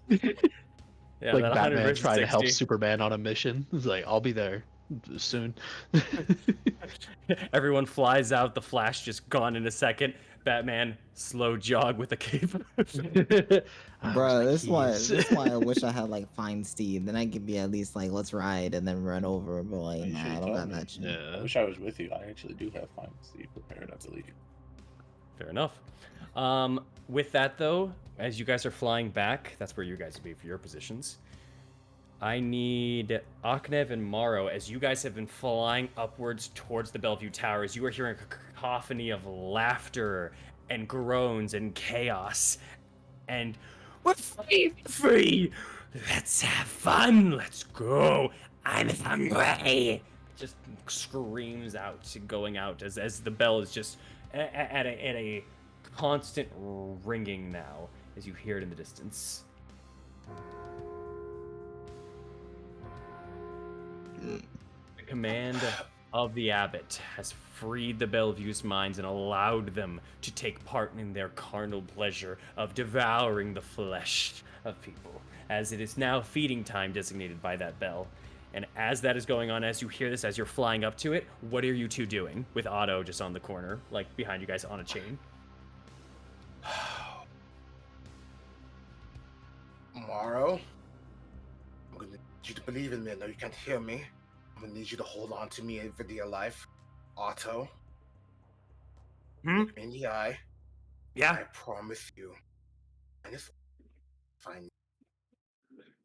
Stop that. You're cutting out. I promise you the finest wine and the finest meat. Stop that, Bill. Talk about meat that melts off the bone. Wine's so good that you take a sip and your face falls on the ground. Better than Red Dragon Crush? Better than Jack and Crush, my own concoction.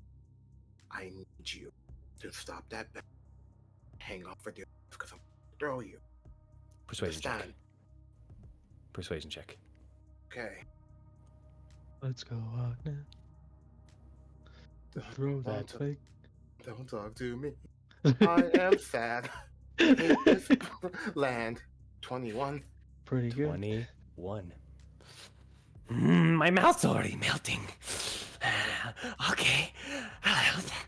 Okay, cool. As like cresting over the mountain to go see like cutting the walls over the abbey. What do we? What are? What's Flying over? There are creatures in chains. Or there is a creature in chain wrapped up on the post that's freaking out like crazy with wings. You see another creature still flying kind of above the abbey that now is kind of circling down and coming down towards you in the distance.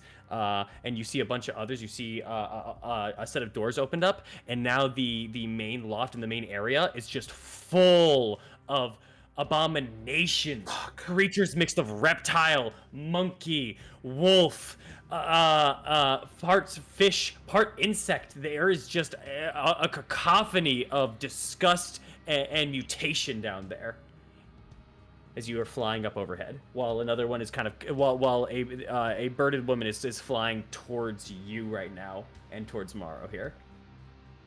She's maybe about 200 feet away from you, just nose diving towards you guys. Yeah. Okay, so what I'm going to do. They haven't. I will say they haven't left yet. And what from your perspective, you can see they're touching the gate and they're trying to push the gate. You remember those very heavy doors that took a little bit and some strength to push through. I need to make sure this one does not cause a problem. I'm going to look up towards it and I'm just going to mount. Sorry for your creation. I won't let you stop me. And I'm casting Spirit of Argynvost at 5th level. Oh! How much damage? 29, 31? Okay. Wait, 29 plus It's 4? it's intelligence save? 33. Yeah, I don't know why I can't. I don't know why I can't count. Sorry. Okay, 33 intelligence save. Got it. Yeah, 3's not gonna make it. That's pretty high. So she's incapacitated, right? And no. As it hits, there's just a moment you see the kind of the head turn, and that nosedive suddenly turns into a full-on spin going through. As you see, as she passes through, the almost slow-mo passes past both of you, and with just both of your perceptions as you see it, you see her eyes have gone up into her forehead, and you see blood is now coming out from the eye sockets herself. She's dead. Yeah. Sorry about that. Yeah, you gave her an aneurysm of death. I know. All That's right, kind of hard, Morrow, though. I'm gonna need you to It hold goes on kind of to me hard, for yeah. hold Sorry. on for dear life. I know you can't. I know you understand. I know you can't talk to me, but you need to trust me. In this one time, make your aura as big as possible, as I'm going to fucking the chain kind of back and forth, where Otto is, and I'm going to release him and chuck him towards some part of the abbey, so the higher part, and I'm dropping. This happened all in rapid succession, by the way. Uh-huh. I'm dropping Marl's polymorph. Uh-huh. Casting major image. And as a reaction, because we're falling, and I'm trying to make we're falling, right? I'm gonna descend like a god. Oh, okay. So you're gonna fall. Oh, okay. Featherfall reaction. You could drop it for free. Featherfall reaction. This is all legal so far. I'm very fun. This is very fun. And major image. As Marl's holding on to me, we're all Featherfall. Even. I have to. Yeah, I know. You have to like hold on and major image ourselves as the abbot descending. I love this more than you can imagine. As Mara, as you feel that sudden transformation, that shift, you look over, and as you kind of keeping forward, you see that you are one with a form of a massive form of the abbot that's slowly falling down. As you have now Aknev, as you just kind of have him, you're holding onto his legs, and he's like piggybacking on your shoulders.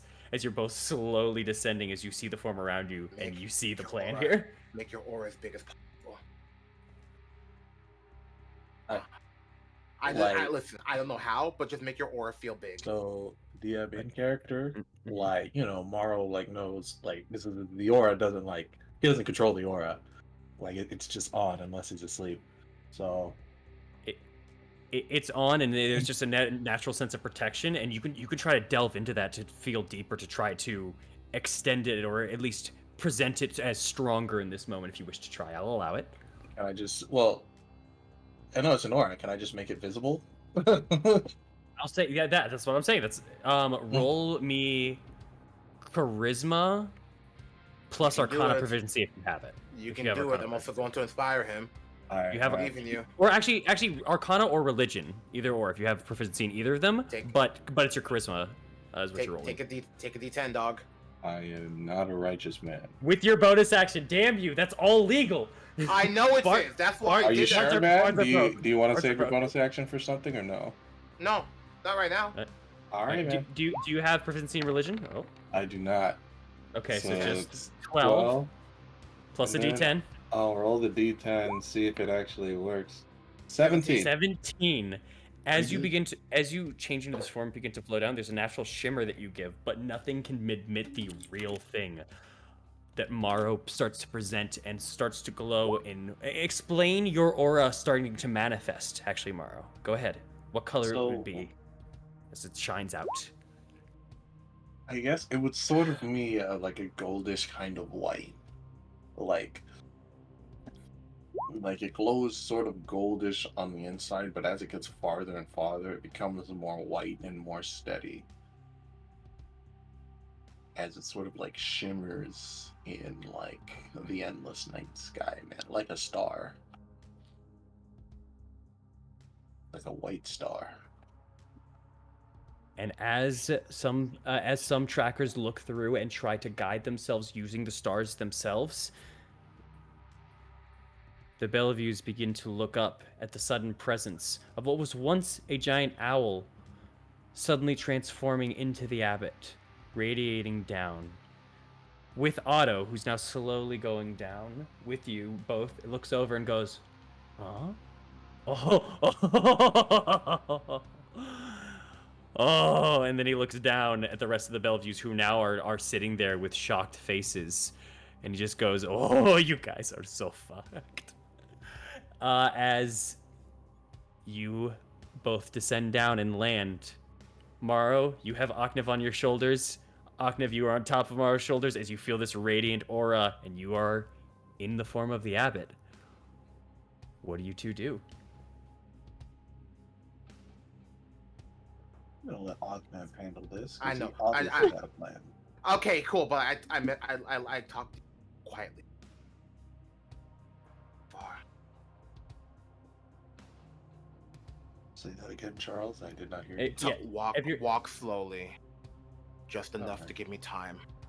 And I promise you, I'm sorry what's gonna happen. But close your eyes after. And we're gonna, if he walks forward, I'm going to start talking as the abbot, if this works out. I'll say you're right here also in this regard That's here. fine. You're standing right here as they turn towards you. The door's still not open. They start My- creaking open as you look my- down at like 20 of these individuals. I know. I look at them. Bellevue. For so long, I've toiled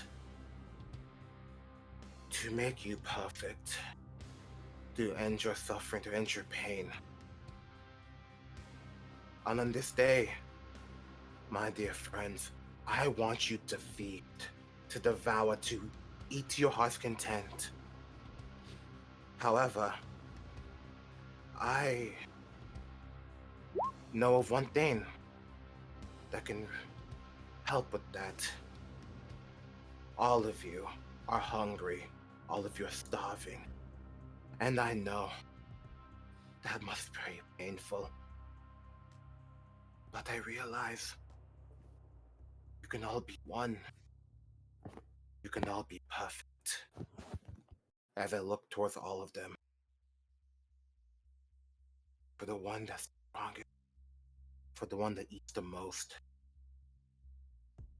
you will be given everything you desire. All of you must eat each other. All of you must devour one another until one is left. And then you can have the fill of the towns to yourself. Every little man, every child, a morsel as a gift from me to you. It's all I can offer you right now. And we will all be free. No more of this land. No more of this soil. I am not angry, my children. I am elated to see how hungry you are. Now go on. Feast until the bell stops. Feast on one another. I'm so glad to have you back. Roll me a persuasion check, and because of the aura, because of the illusion, because of the image, because of Otto onto the side here, who just can't seemingly stop giggling next to you, that's advantage, my friend. That is Cool. I'm using, persuasion ancient, advantage. I'm using ancient knowledge, by the way. Hey, Uh-huh. y'all ready for a nat 20? Let's go, brother. Ooh! Oh, 30, Yeah. 32. 32. Dude, I'm sorry. I'm the sorry. almost I nat didn't lie. one. Yeah, I do 32 though, pretty good. There was a sense of fear that laid over them as you arrived, which turned into a small sense of elation as you spoke of feast, which turned into excitement in some, fear into the others, manicness in the fewer. But as you look through, one begins to speak up. No. Well, we have enough. We can eat on the. And as they begin to say that, the bell rings, almost cutting them off and interrupting, before another figure claws into their eye socket and starts pulling at them, sending the others into an immediate frenzy. They start tearing into each other and start listening to the abbot's orders as they are more than afraid of him and more than excited to finally be out of their dens. They are insane creatures as you now watch a bloodbath pursue underneath you as you see them starting to kill and start eating their remains while getting killed by another. They are trying to fight both for their own lives and for this victory. You see one person gets thrown up into the well onto the side. You see a few of them go over, 2 of them in particular, go over to the bird that is chained up to the pole that keeps trying to get away before they jump onto her and start trying to eat her before she eventually stops moving as they get onto her neck and start biting into her. That you hear crazed amounts of noise from multiple areas of the courtyard. You see sheds being opened up to chained mongrel folk in those sheds, and they are being without any form of defense. They are just ripping apart from each other. This is a gory scene that is in front of you, and one not comparable but close familiar. to one that you look familiar. Yeah, as the con save was, Arknev was biting his lip very hard as he's can't believe he did this again. So Yep. I'm gonna look around while I'm like this. Yep. Where is Vasilka anywhere in this mess? No, she is not. Okay. Alright, that's all I was looking for. Continue. As Arknev is gonna say softly, "Sorry, I'm sorry, sorry, sorry, I'm sorry." Out of character, just saying. Yeah. Before he goes back into his image, like, "Yes, my children." Continue. More start pulling out from the area from the door out to the side, the medical ward from the first floor, and as they start pooling and coming out and so on, they are joined and met with the fray. Maybe either not have heard of hearing you or having heard you and suddenly popping on in. Some just are shocked. Some people do try to escape. You do see a few of the mongrel folk attempting to escape, especially the flyers. I'll make some saves for some of those. They try Oh. to.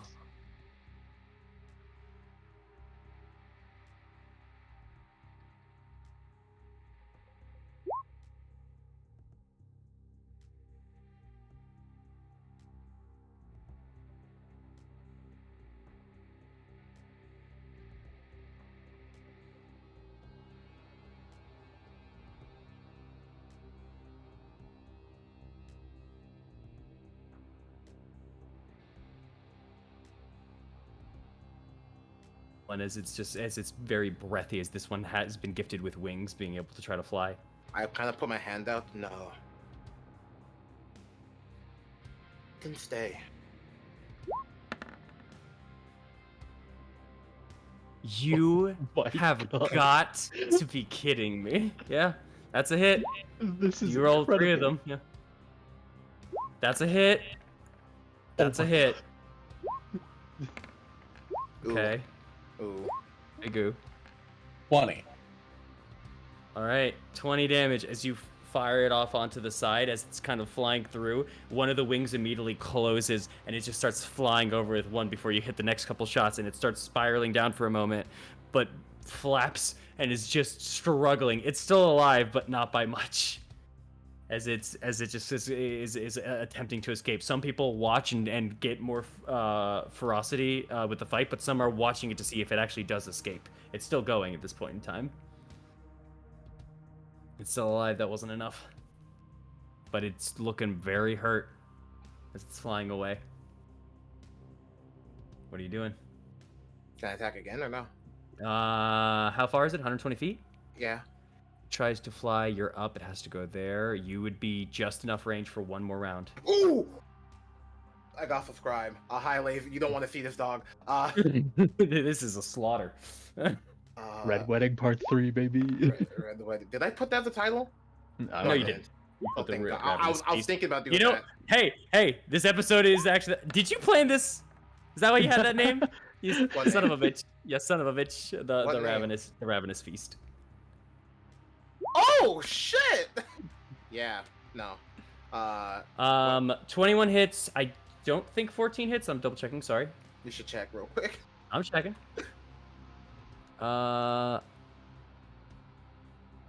Oh, actually, sorry. My apologies. Yes, it does. Yes, it does. I'm Fair sorry. enough. I'm thinking of auto. 10 extra 10 damage to that damage. 30. The final hit goes through. The first one, they begin kind of falling down, but just to make sure you hit that Eldritch Blast, which pierces right through their chest and bursts out intestines as the rest of And- them start to fall out. And as some of them fall onto the abbey. Some people go and grab the intestines and praise it up into the air as like string almost, and go, "Praise be the abbot for blessing us with this food," before clawing on into it and eating it. How long does it take for them to finish eating each other, man? This is kind of sickening. just close your eyes, brother. I did say that. It's gonna be a bit, man. This is this is a grotesque scene. Yeah, because major image only lasts like 10 minutes. It's not gonna take that long. Okay. Yeah. All right. That is not what I thought was gonna happen today. I thought you were just gonna convince them to go back under the holes. I didn't think you convince them to eat each other.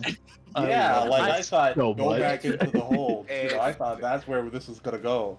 I'll be real, I do love this though. This is so much better. I was thinking that, but I was like, the back of my mind was like, hey, you've done this before, been here before. Go back. Do it. I'm happy with it. I'm happy. I'm not. I'm excited. I'm not. This is sickening. Good. Well, with that, as that is happening, Who's the winner? Who was the chicken dinner? Huh? Who's the winner? Oh, Mr. Rogers in a as I'm bloodstained sweater. There you go.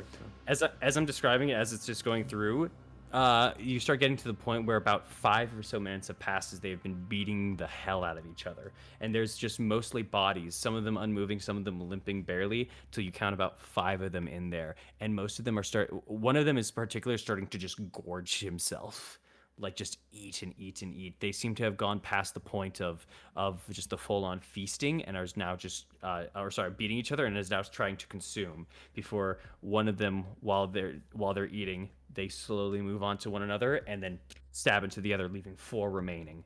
And but they are seemingly now just trying to eat as much as they can. As you said, the winner is the one who feasts the most.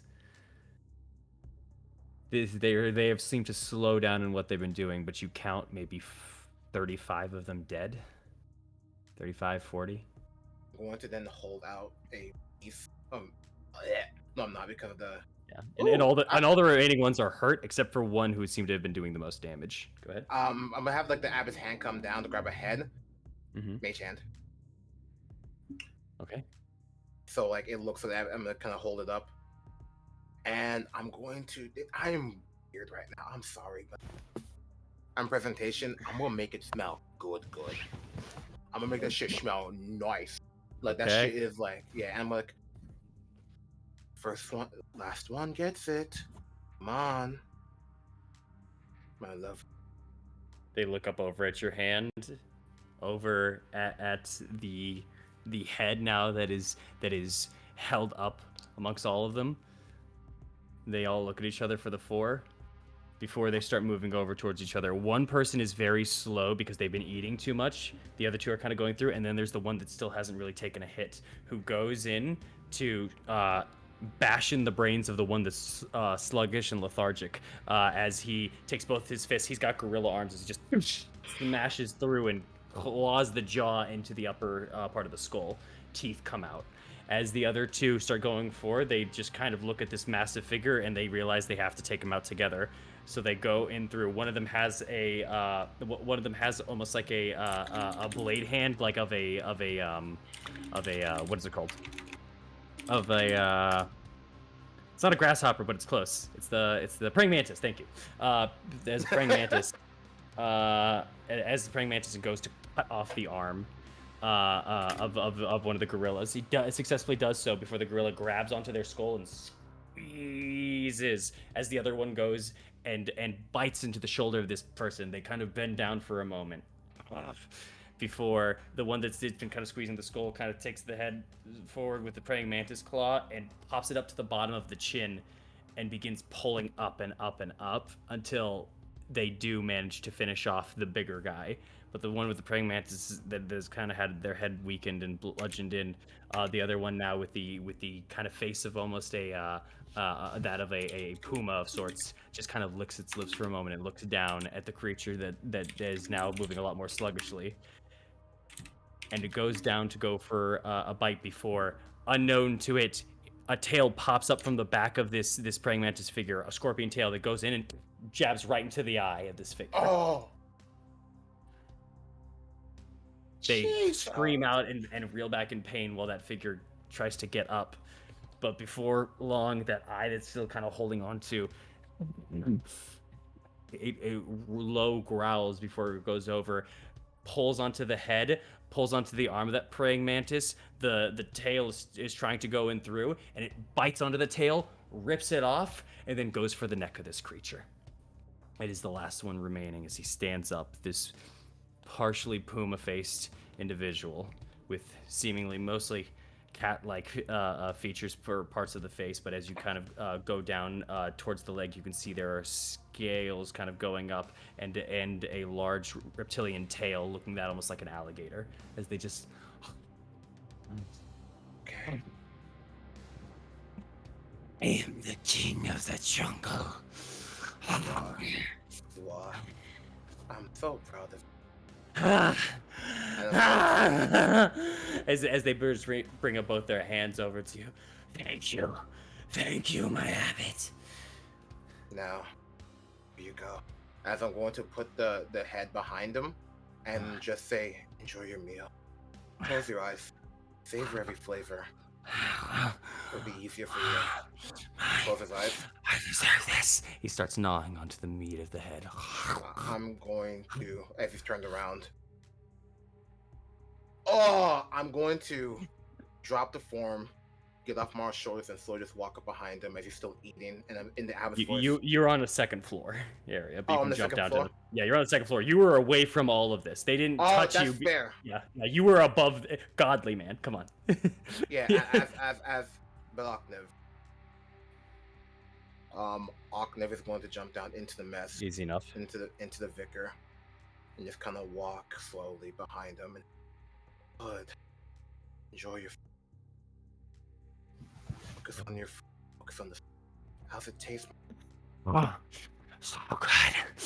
I can feel it building up inside. I am getting stronger.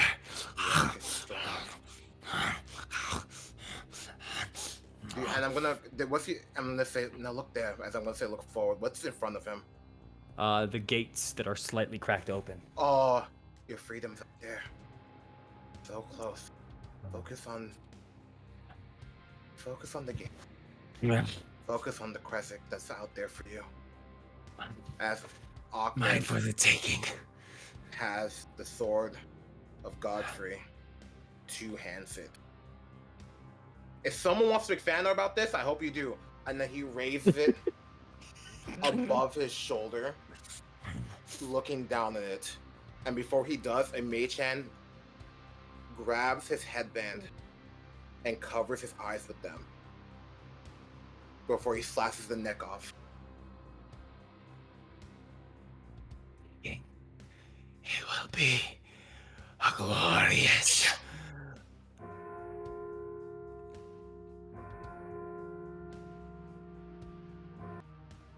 The last head rolls off into the pile, joining the fray, before just making it a foot away towards the door.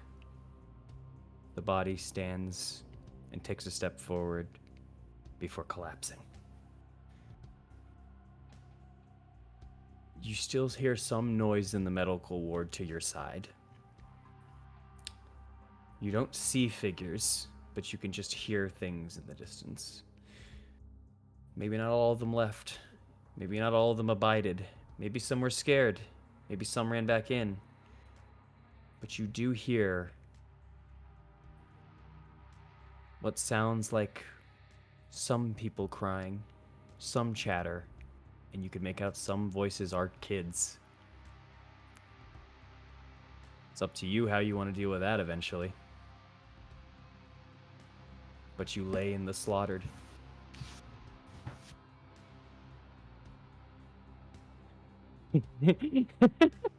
You feel a pat onto your side. Look at that! Look at that! As this pat is on tomorrow in particular. They thought they could be the best, but I'm the best. If I was in this, I would have killed them all. Your friend's pretty smart. Otto. Yes? Do you not feel any sympathy? Why would I? They were uncivilized. They weren't trained yet. It was a dumb move for the abbot to move him. All on auto. Are you doing that on auto? Yep. First 2 hit. So 8. You gave him Bro 7 only had HP. 7 health. Yeah. No, I didn't. Beautiful. Well, you can't. Well, you do have the ability to reduce if you're trying, Morrow. It's up to you. I do. It's up to you. Don't waste it. I just love that. Don't waste Yeah. it. There's so much more to do right now. It's like, if I was there, I'd build different. I totally would. Man just gets Does- obliterated. If he had any sympathy, I want to touch them. Just pig mist. Bro got a fucking 2-piece. Fucking one Eldritch Blast, sock him in the jaw. The other Eldritch Blast fucking uppercuts him into fucking death. Anyway, everyone. It's okay. Well, I like how he's like quickly trying to like get out. No, You know what? first off, Morrow, it is your choice as a player. But if you don't want to, then that's fine. You're good either way. Legitimately. I'm gonna intercept. You're gonna intercept it. Okay. Well, actually, all 3 hit. Yeah, you can intercept one of them then.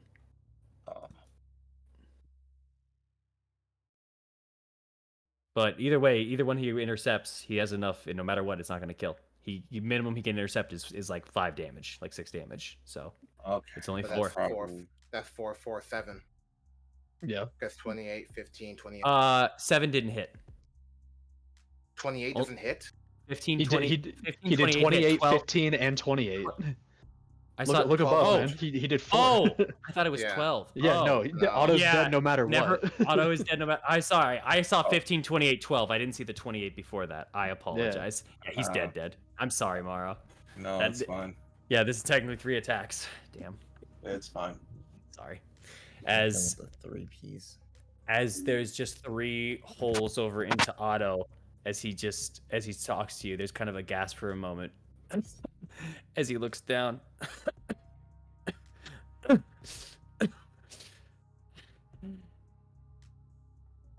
Still the best at dying. As he crumbles over onto the side, hits the corner, you see with his last-ditch effort, he specifically jumps off the 2nd floor, head first to land down, breaking his neck along with the holes inside of him. Respect. Yeah, respect. Bro Yeah. said, really said, It's not- I'm gonna die on my own terms. Yeah. I kill me. Yeah, he's that guy. He thinks himself as the best. Only he can kill him. He Oh, doesn't what do happened? Otto. You're feather No. falling him, you son of a Nah. bitch. No, don't do that. Okay, don't that's get a that spite move. Don't do it. I mean, Anyway, if you want to, you can. Then he softly lands on, falls forward, has no energy, and bleeds out. So, I just No, want to like. I'll give him his terms to die on his own, actually. I respect that part. So, just correct me if I'm wrong, DM. So, Mhm. back when we were at the pond, Otto was unconscious. What about the other person? Siegfried was also unconscious. You knocked both of them out. Okay, so Siegfried is still over there. Yeah. It was Vasilka that ran away. Siegfried and Otto you knocked out. And now we've killed a ton of the Bellevues here.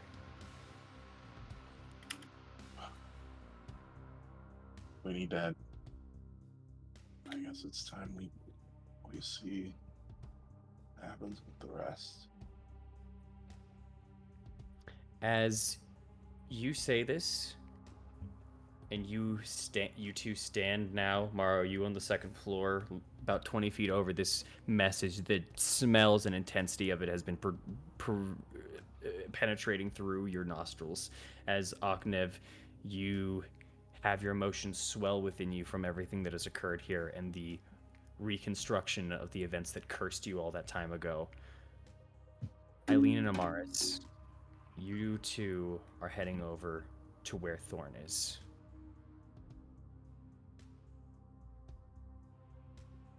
Yep.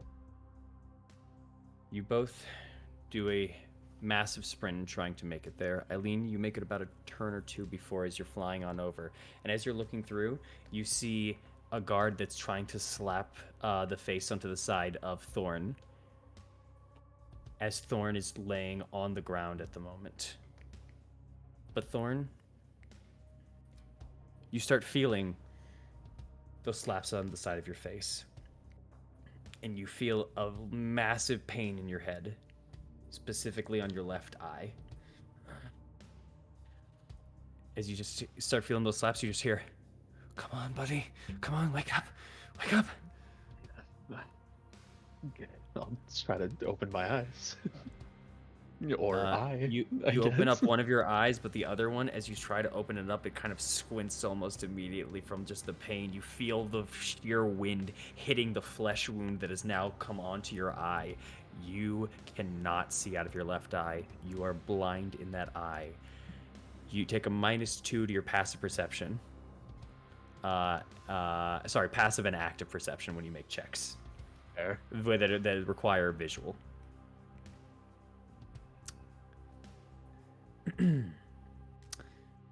With that, you also look over as the light is kind of hitting you. There's just a weird feeling to everything.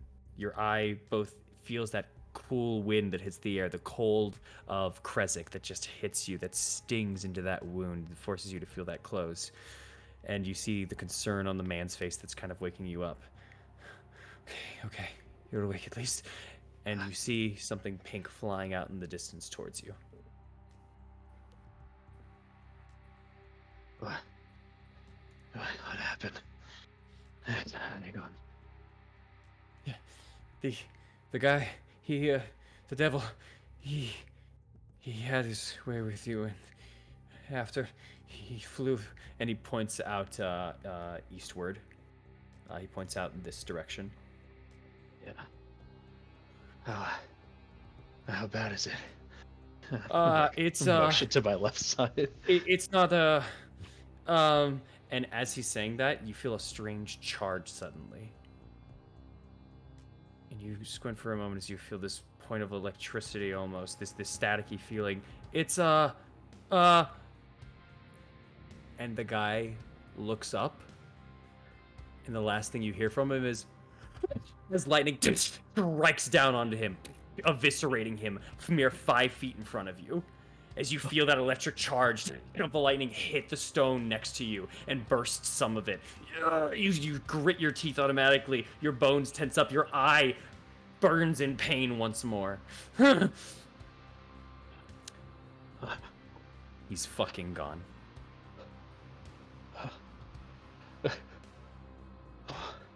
What the fuck?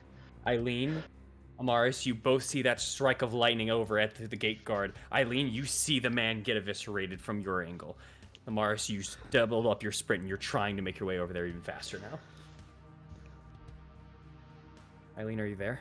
Yeah, I'm here. Okay, just want to make sure. Yeah, I'm gonna get closer, but now cautiously.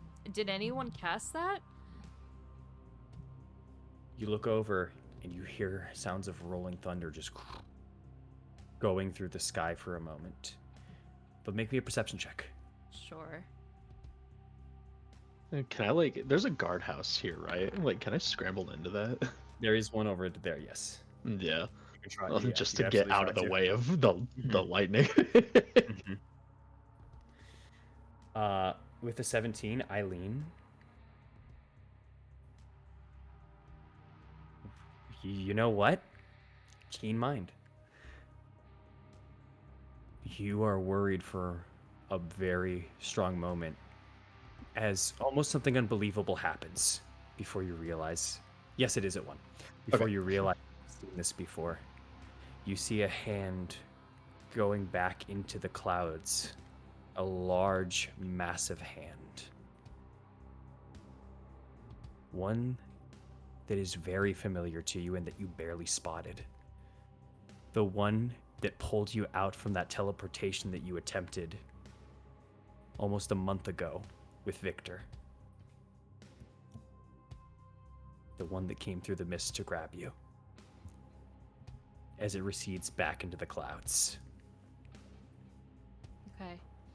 She's just gonna hurriedly fly into that safe room. Okay. You begin to fly over as you hear more charges and lightning kind of going off. Amaris, as you are going up, you see a ladder, and you see a man climbing down that ladder very rapidly, panicking. As he looks around and he looks over at you and he starts running. The devil was here! The devil was here! He's striking us down! Is he in the way of the ladder? He jumps off the ladder and he's running towards you. You're about 40 feet away from the ladder, and he's about 20 feet away from it. He's running away. I'm just gonna sidestep and run up the ladder. You have to run! You have to get... Lightning strikes down and hits him. My man is going through it right now. He explodes on impact. Fuck, do we save everyone? We don't. There is no saving everyone. You chose this. I chose this. As Amaris, as that hit goes on, and Eileen, as you're already aware of it, you look through and you looked up into the sky. You saw another hand go out and shoot the lightning from its fingertip. Something is up there. Something is firing this down onto the people of Kresik.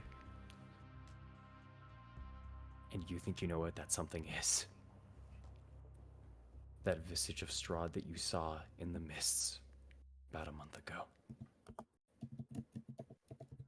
Amaris, you climb up the ladder. You look over to the side and you see now underneath a roof covering. You both you rush on over and you can see that Thorn and Eileen are there. Are you going under there yourself as well?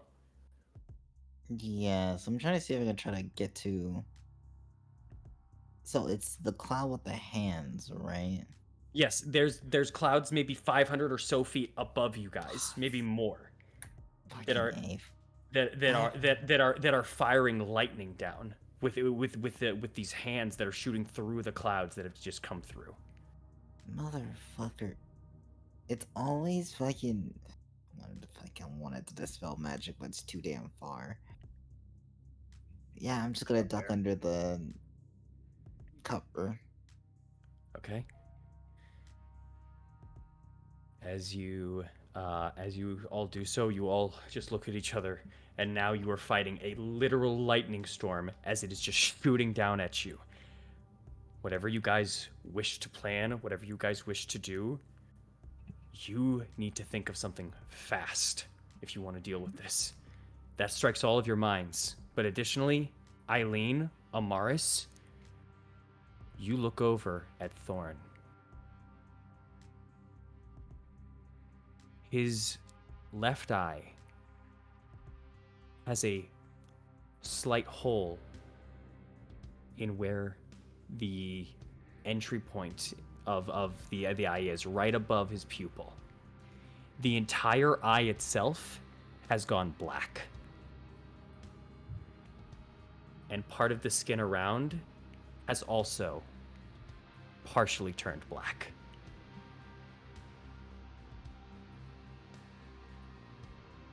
You have seen this a little bit before. You've seen this when he revealed something similar that happened to him on the road to Dragonspear. Oh, Cybus. Part of his face looks like how his arm does a bit. You did call out to him beforehand. He said, "This is what I can do." Holy shit. You fucking helped me. And your con saves, my friend. Yeah. The eye is completely black. It's got a puncture hole. Probably isn't working. But it's not completely gone or broken.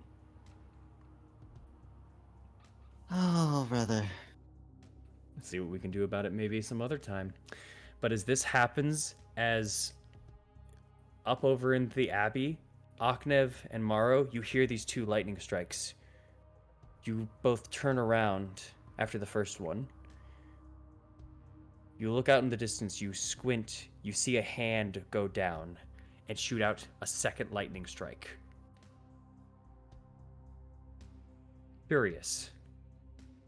But nothing is more curious than, as both of you, in the Abbey, Amaris, Eileen, and Thorn, as you peer towards the side of the rooftop, you see that hand go further out, and the face of a Strahd von Zarovich peers out and looks down onto the town with his finger out and ready to blast this place with lightning. With the impending doom above, we are going to end tonight's episode. Jesus fucking Christ. You didn't give him what he wanted. Good luck fighting a thunderstorm. I know. I know. Well, Oh, I know No, you guys this didn't was do it. Yeah. this was me. I denied giving him my blood or whatever he wanted. well, I'm gonna Oh yeah, because you need were gone. the ability to fly for next Oh. session. Oh, I'm yeah, gonna need you will. health for next session. You have to fight a thunder. You don't have Ow. to fight a thunderstorm. Good luck. You just have to get me up there. We need to get to the Oh, Abbey. that is the coolest thing I've ever heard. We don't have to fight a thunderstorm. You just have to get me up there. I can get you Oh, up there. Bob, Wait a throw minute. me! Wait a minute. Is that? Hold on. I think. I can- Are you you talking said about what I'm 500 thinking about? You said Hold 500 feet. I can get you up there. on. 500 feet to the clouds, roughly. That's somewhere fine. around there, maybe a little From more, what- yeah. If I'm in the Abbey, that's close enough. I can get you I up there. just need to Yeah. be at You- least 120 feet Yeah, within you guys- the clouds. Are you gonna You try guys to are dispel it? separated. By the way, that shit was metal today, guys. That was awesome. I'm so That was a happy with pretty everything metal that fucking happened. session. Oh, was you pretty guys did great. so good, legitimately. Oh, that was crazy. That was crazy all the way through. And I know there's some losses here and stuff like that. But the Krezix thing isn't over. We got part 3 tomorrow, or not tomorrow, next week. Part 4. Part 4. Well, part 4 technically, yeah. We got part 4 still going on. There's still some more to do. Oh my god, guys, this is wild. I love it. I'm happy. I'm happy. I'm happy. I'm happy. Give me my information so I can go to bed. But you Don't gotta have to. demand it like that, my guy. I'm so God. angry. I'm sorry. Why? Don't talk to me. It's for your eye, man. It's I'm fine with it. I want to eat the. I want to eat the Abbey. with what you did, and with everything that went through, I Don't think say it's- I twice. I think an inspiration's worthy. I'm down with it. I'll give you an inspiration for that. I'm summoning the worm. Don't you Good. dare. I'm summoning the worm. Shut your mouth! I might have one less eye, but I can still kill you. You think so? You got 1 HP. Run your shit. What you left do? Shoot your left eye. 1 HP and no dream. You hit me? You ain't got low HP. That's my thing. I'm so fucking mad. Oh my god. Yeah, thank you guys Anyway. so much. Like that was a fun session, y'all. I hope you guys really enjoyed yourself, legitimately. Anyway, thank y'all for coming on now. It was a real fun time at Curse of Strahd. Let's see what happens next time with a thunderstorm. Nothing else. We're leaving. Oh my god. We had a dude. lot of fun. Stream's over. Oh my god. Oh. Wow. So fucking great.